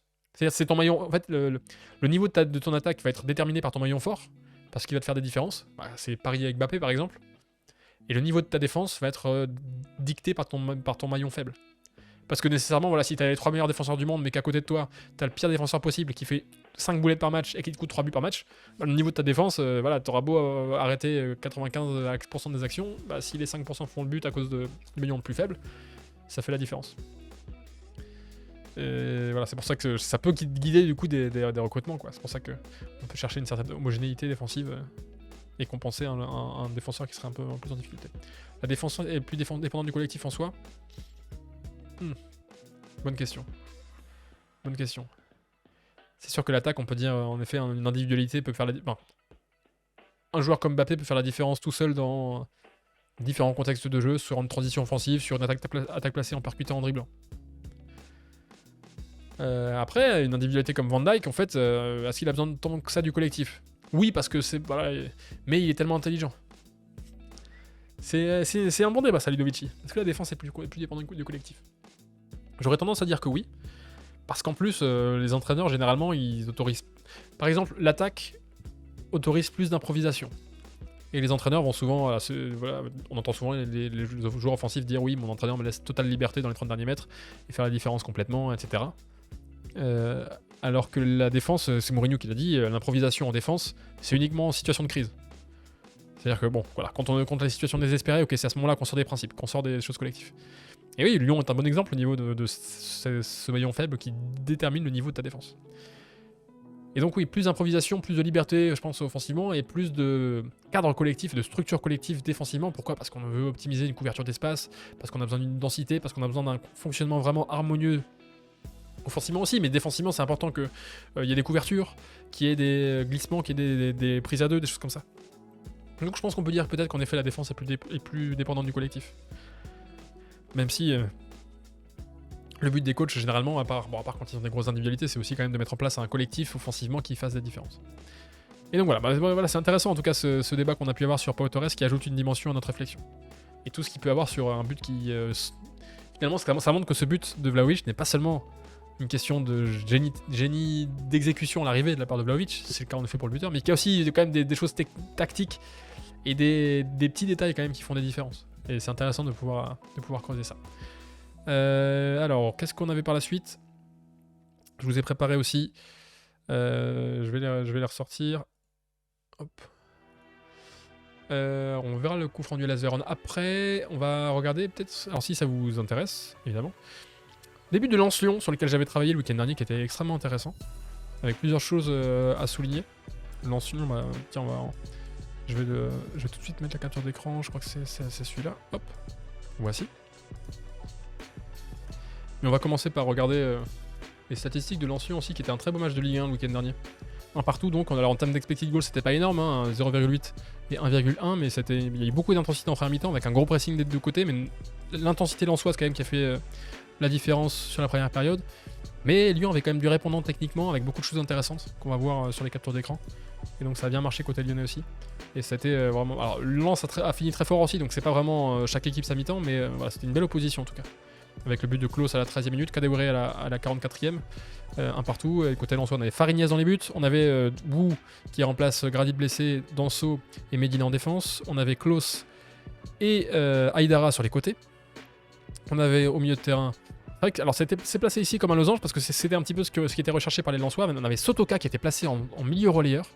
Ah, t'as vu la vidéo sur le but de Kadewere, Flo de Acre? Ouais, on va y arriver justement. Voilà, je reprends un petit peu, c'est vrai qu'il y a quelques doublons peut-être pour ceux qui ont déjà vu les choses que j'ai pu faire sur l'équipe ou sur YouTube, mais voilà, c'est l'occasion d'en discuter ensemble.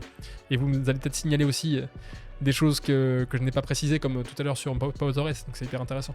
Sotoka donc replacé dans ce rôle de relayeur, hyper intéressant parce qu'il a ses qualités de générosité, d'intensité défensive en plus de son talent offensif, de sa lecture des espaces, etc. Et donc il a eu un rôle intéressant défensivement, notamment dans la zone de Ndombele, qui est forcément extrêmement créatif. Et qui venait donc avec Doucouré et Seko Fofana. Il y avait Kakuta qui était deuxième attaquant en soutien d'Arnaud Kalimuendo. Côté Lyonnais, on avait Lopez dans les buts, on avait Dubois, Thiago Mendes, Loukeba, Emerson en défense, on avait Cacré, Ndombele peut-être maintenant, alors ça s'affirme peut-être match après match comme peut-être le meilleur duo de milieu de terrain de France. Hein. Enfin, je sais pas, hein, ce que vous en pensez, est-ce que c'est pas le meilleur duo de Ligue 1 devant la défense comme ça?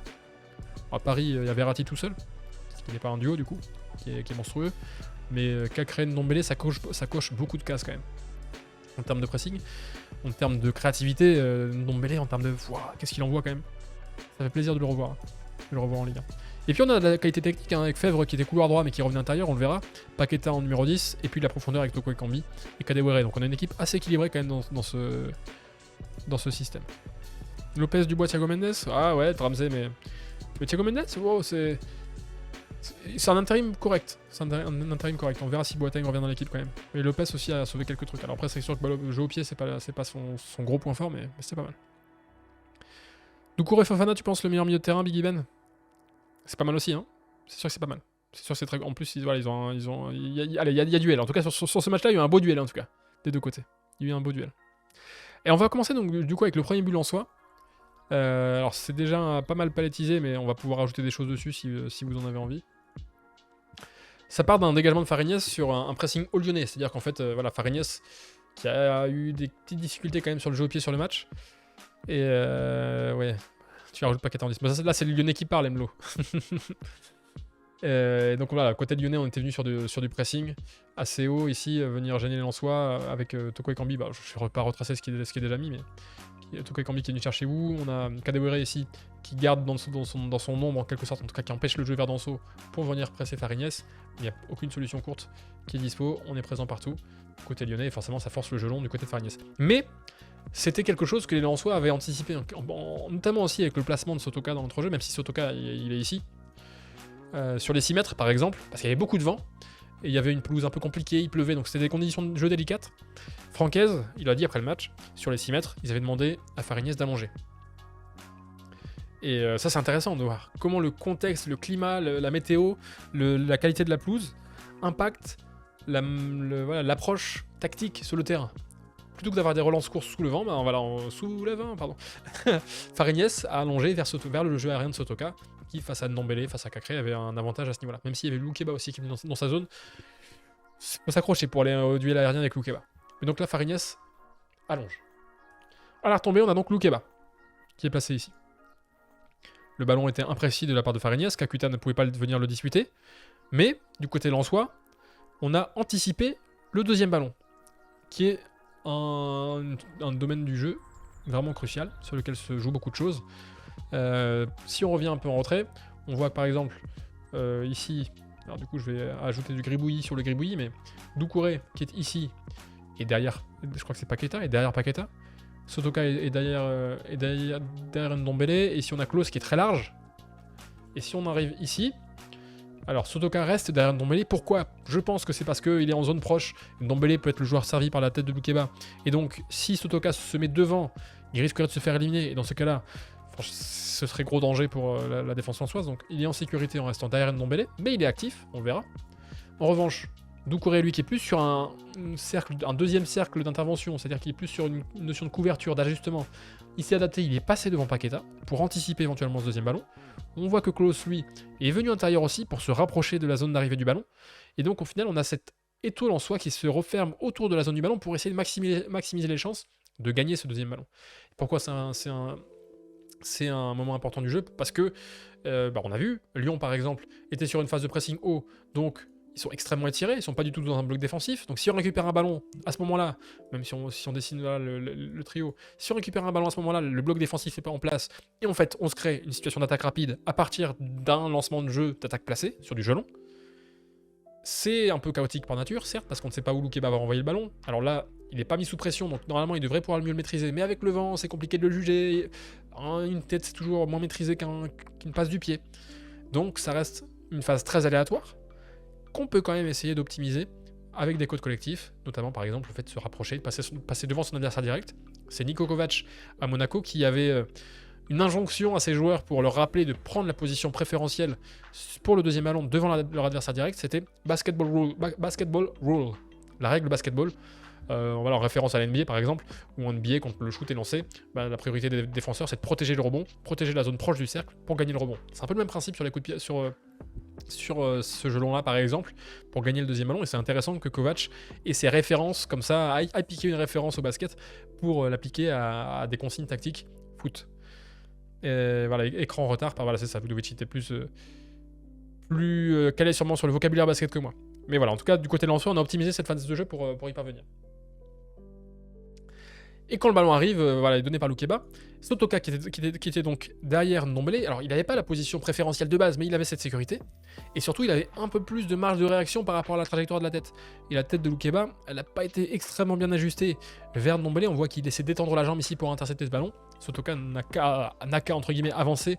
Bon, il a un peu de réussite pour réussir à ce que le ballon lui vienne dans des situations, dans des bonnes conditions. Mais néanmoins, il arrive à devancer Ndombele et à jaillir. Et donc les Lensois ont gagné ce deuxième ballon. Et tout de suite, on va voir la situation de crise que ça génère, qu'on évoquait tout à l'heure, pour la défense lyonnaise. Parce que immédiatement, le ballon de Sotoka est arrivé dans les pieds de Kakuta, qui se retrouve immédiatement en position de donner une dernière passe. C'est-à-dire que, deuxième ballon gagné, tac, Kakuta récupère le ballon, la dernière passe est possible. Et il y a très peu de phases de jeu qui permettent comme ça, en deux actions, on va dire, avec le jeu long plus le deuxième ballon, très peu de phases de jeu qui te créent des situations aussi dangereuses comme ça aussi rapidement. Alors l'une de celles-là, c'est peut-être le gegenpressing, le contre-pressing que Klopp avait couronné comme le meilleur meneur de jeu actuel. Parce que pourquoi? Il disait, alors c'est grâce au gegenpressing, finalement, on se crée en 2-3 passes des situations de jeu que un meneur de jeu normal nous créerait, mais après une dizaine de passes. Et donc, grâce au gegenpressing, finalement, on se crée des situations de but extrêmement dangereuses très rapidement. Et c'est un petit peu pareil sur le deuxième ballon. En fonction des zones aussi, évidemment, mais sur un deuxième ballon offensif gagné, généralement, si on arrive en plus, comme ici les Lensois, à être derrière les milieux de terrain adverses, on attaque directement la défense. Et là, on est directement sur une situation très dangereuse, avec Kalimundo aussi. C'est là qu'il est intelligent. Il s'est passé dans l'intervalle entre Dubois et Thiago Mendes. C'est-à-dire que si on remonte un peu... alors, non, on l'aura pas à l'origine, mais immédiatement, en fait, au moment du duel, Kalimundo, il s'est pas collé à son défenseur. Il n'est pas venu à l'intérieur sur Thiago Mendes. Il est déjà quand même dans cet intervalle. Alors Thiago Mendes qui lui est venu un peu plus vers l'intérieur. Mais du coup, Thiago Mendes qui manque peut-être un petit peu de prévention là-dessus. Il était venu en couverture de Loukeba, mais il aurait dû aussi être un peu plus attentif à ce qui se passait dans son dos avec Kalimundo. Mais Kalimundo, lui, qui est bien dans l'intervalle et qui peut immédiatement attaquer la profondeur. Et pour toi, Emlo, c'est la limite du dépannage de Thiago Mendes, parce que Thiago Mendes doit mettre Kalimundo hors jeu. C'est vrai. Mais après, voilà, c'est pareil, il doit réagir vite. Et ouais, c'est vrai qu'avec Emerson de l'autre côté, oui, Thiago Mendes aurait pu mettre Kalimundo hors jeu. Il aurait pu le sentir, c'est clair. Un Van Dijk par exemple, ou un Matip à Liverpool, ils sont très forts là-dessus. Sur un pas comme ça, tac, dans le bon timing, ils arrivent à mettre hors jeu. Je suis d'accord avec toi. C'est vrai. Mais bon, voilà, ça montre quand même aussi la force du deuxième ballon. Pas de hors-jeu donc, malgré les difficultés techniques de la barre. Et donc Kalimundo qui se retrouve face au but. On a un arrêt de Lopez. Et pour le plaisir et pour le désespoir des Lyonnais, au moment de la frappe de Klose, vous avez vu ce qui se passe entre Lopez et Thiago Mendes. Thiago Mendes qui fait un saut de mouton avec Lopez. Et donc les deux s'étalent sur le sol. Et de cette position, Klose peut réussir à marquer dans le but vide. Donc voilà, c'est l'autre limite, c'est la fin de l'action. Je suis d'accord avec toi, Flo de Acre. Voilà, fin de l'action bien comique. J'enlève le gribouillis pour que vous la voyez bien, vous l'admiriez bien. On rigole bien des fois avec les défenseurs de l'OL quand même. C'était le but de Marsal, je crois, au Parc des Princes, qui était très rigolo aussi. Avec Marcelo, on rigolait bien. Voilà. Bon, et pourtant, bon, voilà, Lyon, sur les derniers matchs, quand même, c'est hyper sympa à avoir joué. Mais voilà, le but de Lensois était intéressant à ce niveau-là. Hop, ça s'est allié à un Ramsey. Bah, c'est pour ça qu'on l'aime aussi. C'est pour ça qu'on l'aime. Le but lyonnais, alors le but lyonnais, c'est aussi une. Je l'ai pas. Ok. Est-ce que il faudrait que j'aille le chercher.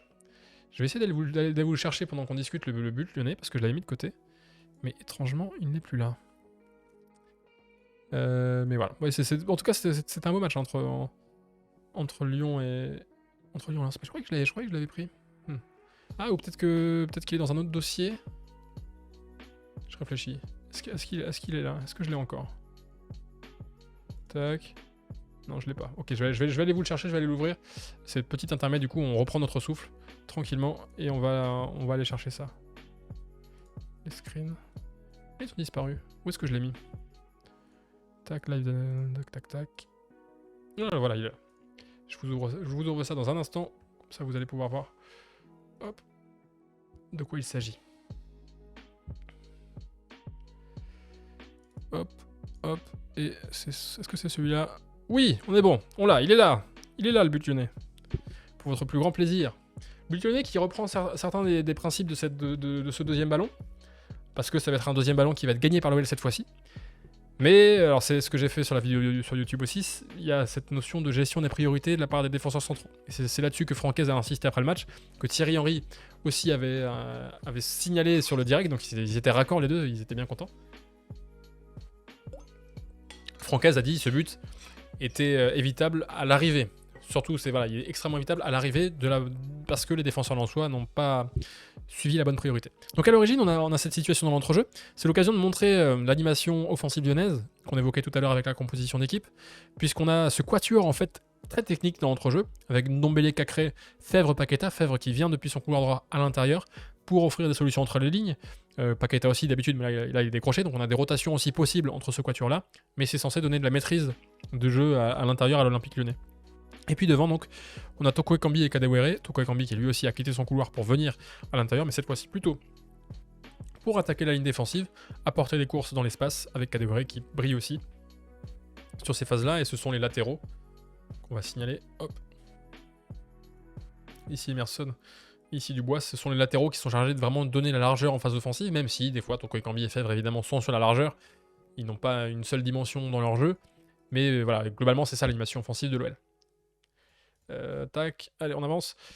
Et donc Paqueta a décroché, il se retrouve libre face au jeu pour donner ce ballon en profondeur. Vers qui? Évidemment vers ses attaquants, Toko Ekambi et Kadewere, qui brillent pour attaquer les espaces. Paqueta a en plus une qualité de jeu long pour essayer de le jouer.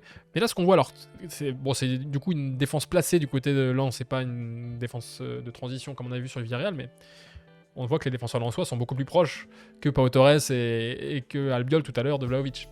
Ils sont en plus prêts pour gérer ce jeu en profondeur. Ils ont bien identifié le fait que Paqueta était libre face au jeu, donc on recule de quelques mètres, on anticipe le ballon dans le dos et on défend au mieux, du mieux possible cette situation. Hop.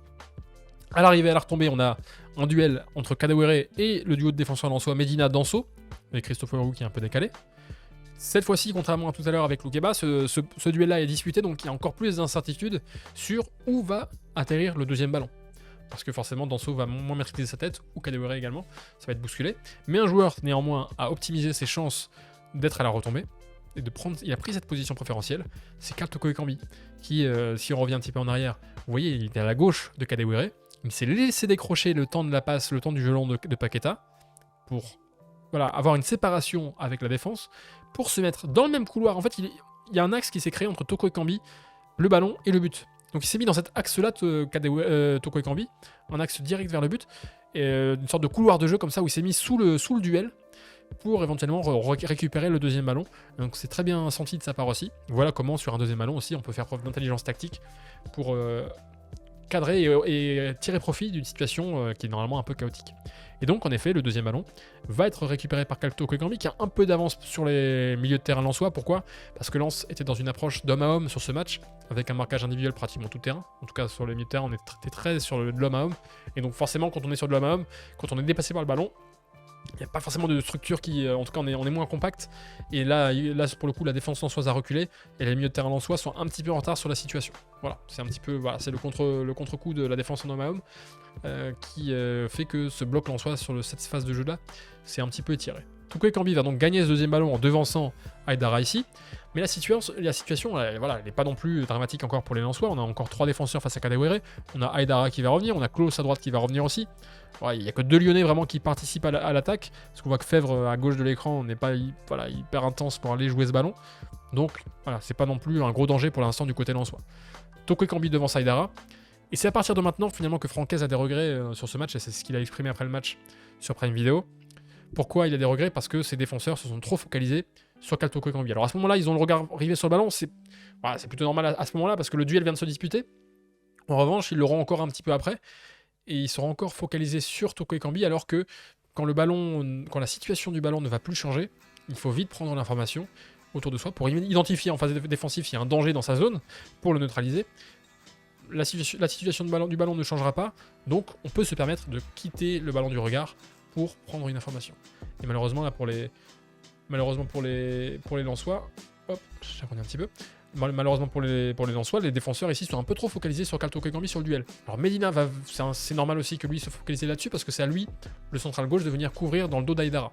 Donc en effet, il va venir coulisser sur Karl Toko Ekambi et venir essayer de se mettre en opposition une fois que Toko Ekambi sera dépassé. Mais alors je vais aller un petit peu plus vite, mais pour Wu et Danso, le vrai danger c'est Kadewere. Leur mission, c'est d'empêcher Kadewere de se mettre en position de marquer. Et on voit que Wu, par exemple, numéro 5, il met pas l'intensité qu'il faut pour venir réintégrer un alignement défensif ou reformer une ligne défensive. Un petit peu dilettante. On voit que Danso, alors après son duel, a perdu un petit peu de vue Kadewere, il est focalisé sur Toko Ekambi. Donc voilà, il n'est pas dans une position optimale et il cherche pas encore vraiment à s'ajuster. Et si on avance un petit peu, alors à ce moment-là, la situation du ballon ne va pas évoluer dans l'instant, donc c'est intéressant que Danso, alors que Kadewere fait cette course dans l'intervalle entre Danso et Wu, Danso prend une information. Donc là, c'est un bon réflexe défensif de la part de Danso. Sauf que malheureusement pour lui, son placement, encore une fois, c'est un petit peu comme José Font tout à l'heure, ou comme Pau Torres. C'est ça, comme Pau Torres. Il est un peu trop excentré là. C'est-à-dire qu'il y a une distance qui se crée avec Kadewere qui fait qu'il risque de le laisser s'échapper. Et d'autant plus que Christopher Wu, lui, est un petit peu en retard, parce qu'on l'a vu un petit peu en dilettante pour réintégrer l'alignement défensif. Donc il y a un retard de ses défenseurs lensois. Et en plus, Danso, alors qu'il a pris l'information, ne va pas ajuster son comportement par rapport à cette information. Parce que voilà, il y a plusieurs dimensions à la prise d'information. Il y a qu'est-ce qu'on regarde, quand est-ce qu'on regarde, mais ensuite il y a qu'est-ce qu'on en fait. Et oui, je suis d'accord avec toi, Emlo, que Kadewere joue parfaitement le coup. Il va immédiatement chercher un bon espace à attaquer. Mais voilà, du côté de Danso, par exemple, le processus de prise d'information est bon sur les premières étapes. Mais par contre, le traitement de cette information et l'adaptation de son comportement, c'est ça qui manque là-dessus. Parce qu'il aurait pu se rapprocher de Kadewere pour réduire la fenêtre, la marge de réussite de Toko Ekambi. En étant un peu plus loin de l'attaquant, forcément, Toko Ekambi a un peu plus de marge pour réussir sa passe à l'arrivée. Alors qu'en étant plus collé à Kadewere, Danso réduit cette marge de passe potentielle. Et il y a 3 mètres à ce moment-là entre Christopher Wu et Kadewere. Là encore, on parle de petits détails tout à l'heure. Wu qui se relâche un petit peu après le deuxième ballon, qui ne fait pas suffisamment attention à ce qui se passe autour de lui pour réintégrer l'alignement défensif, et se retrouve avec un retard préjudiciable à l'arrivée et rédhibitoire. Toko Ekambi déclenche son centre, et c'est ce qu'on disait tout à l'heure. Medina donc est venu en opposition. Alors est-ce qu'il aurait pu prendre un peu plus de place ? Peut-être. Néanmoins, il doit mettre les mains dans le dos parce que évidemment sinon il risque de concéder un penalty. Kevin Danso, il défend une zone. Bah, voilà, c'est peut-être un réflexe de central d'une défense à 3 d'être plus sur de la couverture de zone.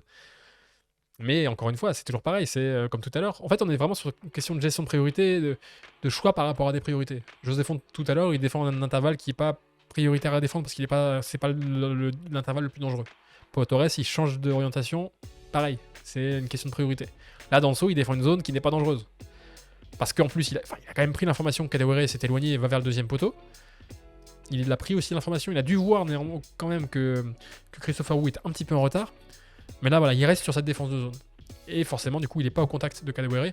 Idéalement, il aurait fallu qu'il soit un peu plus proche de l'attaquant zimbabwéen, et c'est ce qu'on disait tout à l'heure. C'est-à-dire que si on est dans cette position-là, la passe de Toko Ekambi, il a plus de marge pour la donner.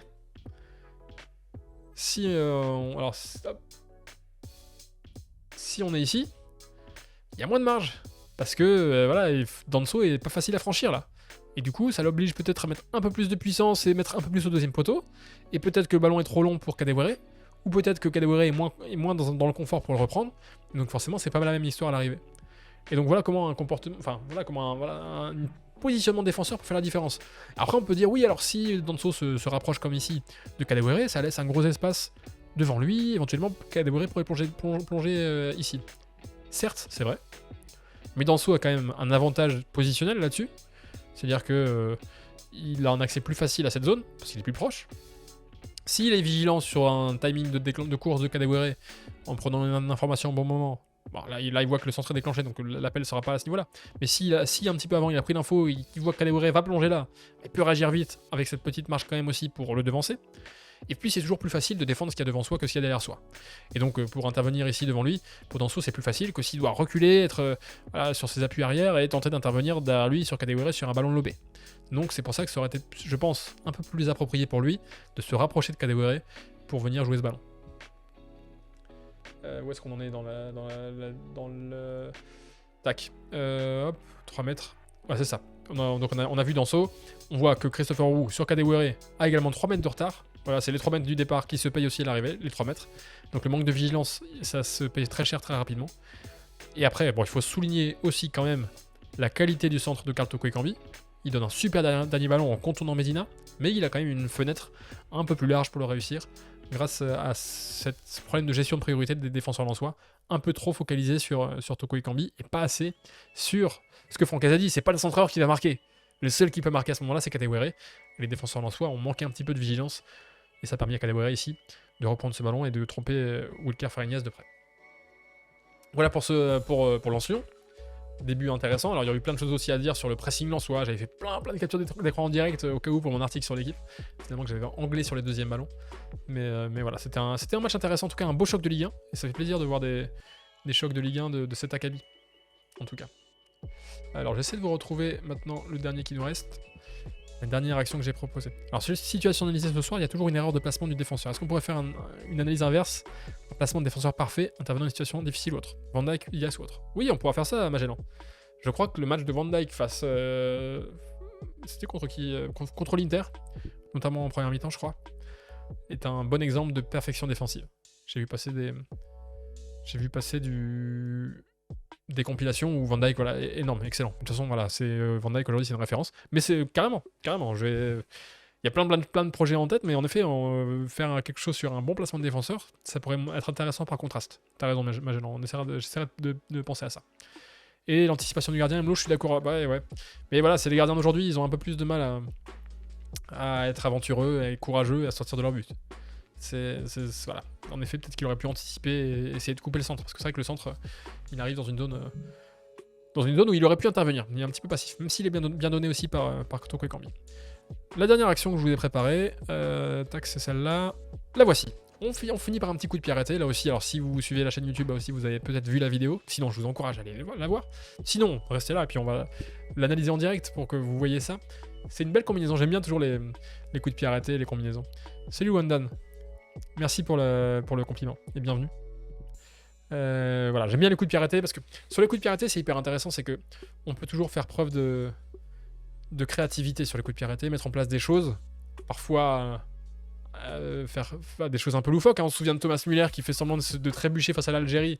Ça n'avait pas fonctionné, mais c'était une idée. Voilà.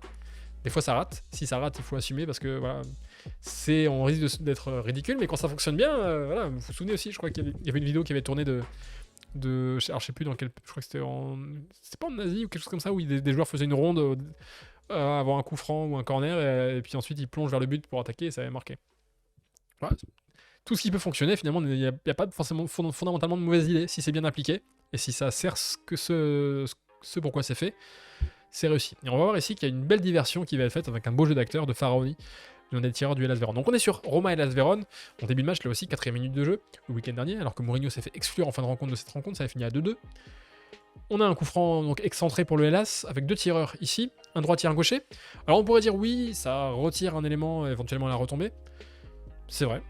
Mais ça peut permettre des combinaisons, et puis ça maintient un certain suspense quant à la trajectoire du ballon. Est-ce qu'on va avoir un centre rentrant, avec le pied gauche d'Ilic, ici le numéro 14 qui est à la droite du ballon, pour nous, et puis ou un centre sortant de la part de Faraoni, le numéro 5. C'est vrai qu'il y a eu un petit train guingampé sur corner à une époque, ouais, c'était il y avait eu plein de choses. Et c'était il y avait un spécialiste italien dont j'ai oublié le nom, Gianni Vio, je crois. Je crois que c'est Gianni Vio qui avait aussi des... C'était pas forcément loufoque, mais qui avait des idées très inventives sur différentes courses coordonnées sur les coups de pied arrêtés. Ouais, à la Fiorentina, ouais. Il a bossé, je crois qu'il a bossé en consultant pour plein de clubs après. Donc on a 2 tireurs du côté du Hellas. En tout cas, les coups de pied arrêtés, c'est intéressant parce que maintenant, les clubs ils consacrent de plus en plus de temps pour les perfectionner, notamment parce qu'ils savent que c'est important, quoi. Les coups de pied arrêtés, hors penalty, ça pèse en gros 20% au début, enfin 25%. Et forcément, ça peut faire une différence sur une saison. C'est Midtjylland au Danemark qui a été champion, je crois que c'est 2014-2015, avec quoi, la moitié de ses buts sur coup de pied arrêté. Alors, ça peut aussi vouloir dire que Midtjylland ne marque pas beaucoup dans le jeu, mais pour le coup, c'était plus même une question de quantité de buts marqués sur coup de pied arrêté. Je me demande s'il n'avait pas marqué genre 25 buts au total sur coup de pied arrêté sur la saison. Ce qui est gigantesque, quand même. Quand on sait l'importance d'un but. Je crois que quand on marque un but en moyenne, on prend un point. Quand on prend 2 buts, c'est quasiment victoire assurée. Quand on marque 2 buts. C'était les stats qui avaient montré ça. Bon, ça marche pas tout le temps, hein. Il y a toujours des exemples qui vont contredire ça, mais du coup, pour optimiser les chances de gagner, réussir à être bon sur le coup de pied arrêté, c'est important. On l'a vu sur le Chelsea-Lille tout à l'heure. On avance, 2 tireurs, on a 6 joueurs à la réception cette fois-ci, et on a 2 joueurs aussi qui sont un peu en position de hors-jeu pour perturber éventuellement les repères défensifs de la Roma. On a, je crois que c'est Tamézé ici, je crois d'ailleurs l'ancien Valenciennois qui est ici, je l'entourais. Hop. On peut imaginer peut-être aussi des blocs d'ailleurs qui soient posés pour empêcher ce défenseur-là d'intervenir, on le verra, et d'ailleurs ça a influé son comportement. Bref, il y a plein de choses qui peuvent être mises en place avec ces 2 joueurs un petit peu hors jeu, qui peuvent aussi éventuellement patienter que la défense recule au moment de l'élan du tireur pour revenir en jeu et marcher. Et oui, c'est l'action digne d'un Oscar, ça. Tac. On a, voilà pour le Hellas Vérone. Du côté de la Roma, on a un joueur dans le mur. Bon, ça peut toujours servir. C'est pas énorme, mais ça peut suffire. On a un élément proche, ce qui fait qu'on a 2 joueurs de la Roma qui peuvent éventuellement gérer s'il y a une combinaison courte entre les 2 joueurs du Hellas. On a 7 joueurs qui sont alignés en zone. Et généralement, le point de repère, quand on est un petit peu ambitieux, c'est de se mettre très haut ici sur la ligne de la surface de réparation. C'est ce que font certaines équipes. Alors certes, ça fait une grande zone ici attaquée pour le Hellas, entre la défense et le gardien, mais il y a aussi le piège du hors-jeu qui peut être réussi en cas d'impatience ou d'anticipation précoce. Est-ce que l'anticipation, c'est pas toujours précoce? L'anticipation excessive, on va dire, du Hellas Vérone. Et donc, c'est le choix fait par la Roma. Alors que des équipes choisissent parfois de défendre justement un peu plus bas. En se plaçant un peu plus bas, ça empêche les adversaires de... en tout cas, ça permet de mieux contrôler les zones vraiment prioritaires à défendre, dangereuses vers le but, même si ça peut donner un risque de subir un peu plus l'action, peut-être. Mais voilà, c'est des choix un petit peu différents aussi de philosophie sur coup de pied arrêté, de philosophie défensive qui varie d'un coach à l'autre. J'essaie de me retrouver dans mes captures d'écran. Tac, j'ai avancé un petit peu. Tac, et puis voilà, on a aussi un joueur à la retombée, aussi évidemment toujours important du côté de la Roma, pour le fameux 2e ballon dont on a expliqué l'importance tout à l'heure. Le coup de sifflet est donné à cet instant par l'arbitre. Faraoni déclenche sa course.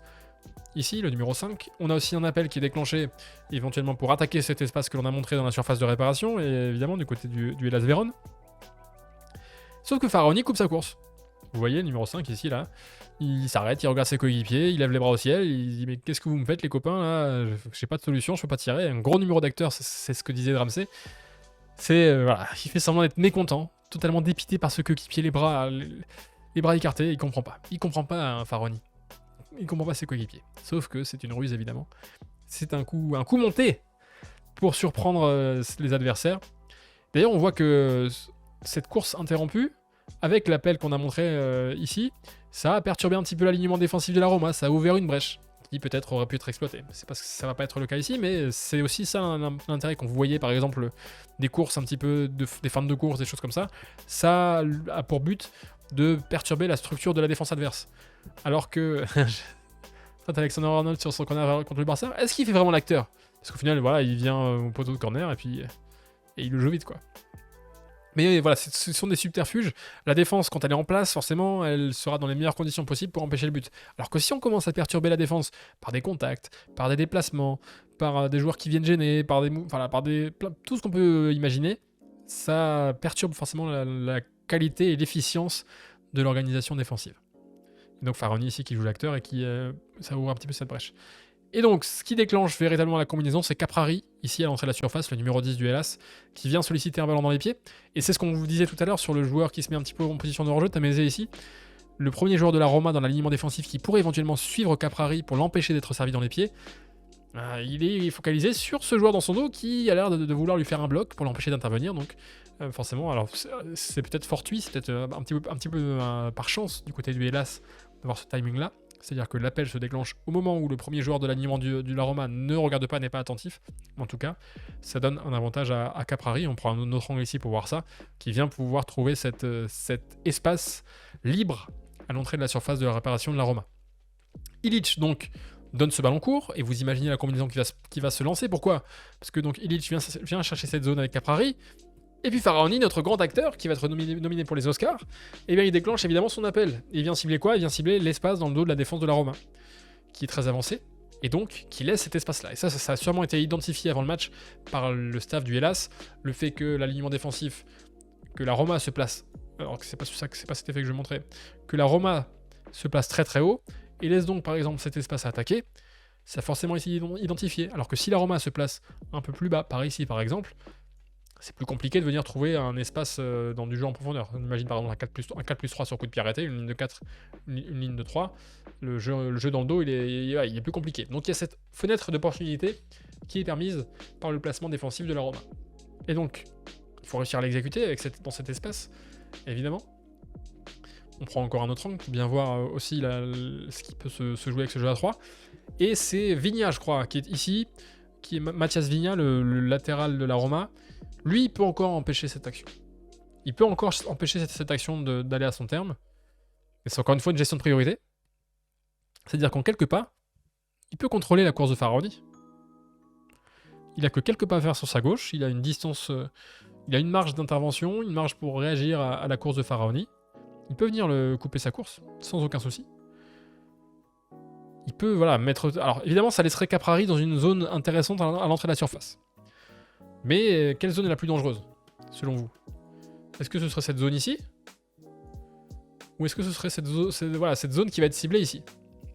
Plus ou moins grossièrement dessinée. Évidemment, personnellement, je pense que cette zone-là est dangereuse. Alors, celle à l'entrée de la surface est dangereuse aussi, sauf que... alors du coup, je l'ai déplacée, je la remets. Elle est dangereuse aussi, mais si on bloque cette première solution, qui est celle qui est recherchée, Caprari, lui, il sait que, idéalement, il faut qu'il joue vers Faraoni. Alors je vais essayer est-ce que je peux supprimer? Voilà, je le supprime comme ça. Si la solution n'existe plus parce que Viña l'en empêche, ça peut le perturber, lui faire perdre du temps, et dans ces cas-là, on peut s'ajuster. Même si ici on vient anticiper encore un centre, on voit encore d'ailleurs ce joueur de l'alignement de la Roma qui est persuadé qu'il va y avoir un centre. Peut-être que ce joueur-là aussi aurait pu finir par sortir ici aussi. Alors on aurait pu imaginer cette situation-là. Mais en tout cas, voilà, c'est un choix qui est fait par Viña. Si on avance un petit peu, hop. Viña qui a donc choisi lui qui est un petit peu attiré par le ballon finalement, c'est aussi la difficulté, c'est qu'il suit la trajectoire du ballon, donc il réagit au ballon par rapport au ballon et non pas par rapport à Faraoni ici. Et donc Viña sort sur Caprari, mais il est trop loin pour vraiment empêcher cette passe. Caprari va réussir à glisser ce ballon dans l'intervalle à côté de Viña et pour venir trouver Faraoni ici dans cet espace que l'on a identifié tout à l'heure. Donc c'est bien joué de la part du Hellas Vérone. La diversion de Faraoni, alors je ne sais pas qu'est-ce qu'elle a vraiment pesé dans cette action, mais néanmoins ça lui a permis de se faire un petit peu oublier. Et donc Faraoni est servi dans une zone optimale pour donner une dernière passe. C'est une zone qui est souvent ciblée pour donner des dernières passes. C'est celle que cible par exemple très souvent Manchester City dans le demi-espace droit. Néanmoins, bon, c'est pas encore optimal parce que la défense de la Roma est plutôt bien en place. Il y a cet espace à aller chercher entre la défense et le gardien, mais il est un petit peu réduit quand même. Il est très restreint. Il y a quoi? Il y a 4 mètres, 4-5 mètres, un couloir de 4-5 mètres avec une défense qui recule en plus vers le but. Donc pour y parvenir, c'est compliqué. Des défenseurs de la Roma qui semblent avoir en tout cas un avantage positionnel face à ceux du Hellas. Alors, est-ce qu'ils auront un avantage dynamique tous? C'est pas sûr. Est-ce que ce joueur, par exemple, n'arriverait pas à passer devant son adversaire direct vers le but? Ça peut se débattre, mais en tout cas, c'est délicat. Il n'y a pas grand-chose. Et donc, il y a l'enjeu aussi pour Faraoni de réussir à franchir ce premier défenseur qui vient se jeter devant lui. Et donc, pour toutes ces raisons, il va appuyer un centre qui va partir à mi-hauteur pour réussir à franchir son premier défenseur, pour réussir à ne pas mettre un ballon trop mou pour que le gardien intervienne ou pour que la défense intervienne. Et finalement, il va un petit peu rater cette dernière passe. C'est un petit peu, du coup, à l'arrivée de la réussite pour le Hellas Vérone, parce que le centre de Faraoni va être repoussé par Rui Patricio sur Barak, qui va être lui à la retombée et qui va réussir à marquer. Mais à l'origine, on a un beau mouvement, une bonne combinaison à 3 de la part du Hellas Vérone. Et c'est toujours sympa de voir ces phases arrêtées. Ça fait un peu penser à des combinaisons des systèmes au basket ou des schémas qui sont mis en place au football américain, où on peut mettre en place des choses très précises, au mètre près, avec des timings très précis aussi, pour optimiser son avantage. Parce que forcément, l'équipe qui attaque sur coup de pied arrêté, elle a l'initiative, elle sait ce qui va se passer, et la défense est toujours en réaction. Alors c'est vrai aussi dans le jeu, mais c'est d'autant plus vrai dans des phases de coup de pied arrêté qui sont très cadrées, où les mouvements sont vraiment synchronisés, et on fait parfois appel à l'interprétation individuelle des joueurs sur ces phases-là, mais généralement, c'est des circuits qui sont extrêmement précis, extrêmement cadrés, et sur lesquels justement les joueurs du coup n'ont pas trop à réfléchir. Ils ont juste à repérer les bons signaux, les bons déclencheurs pour accomplir la tâche, la mission qui leur a été confiée au préalable. Alors certains oublient parfois, et du coup ça fout tout en l'air, mais quand c'est bien réalisé, comme celui du Hellas Vérone, même s'il y a un peu de réussite à l'arrivée, ça fait une belle différence.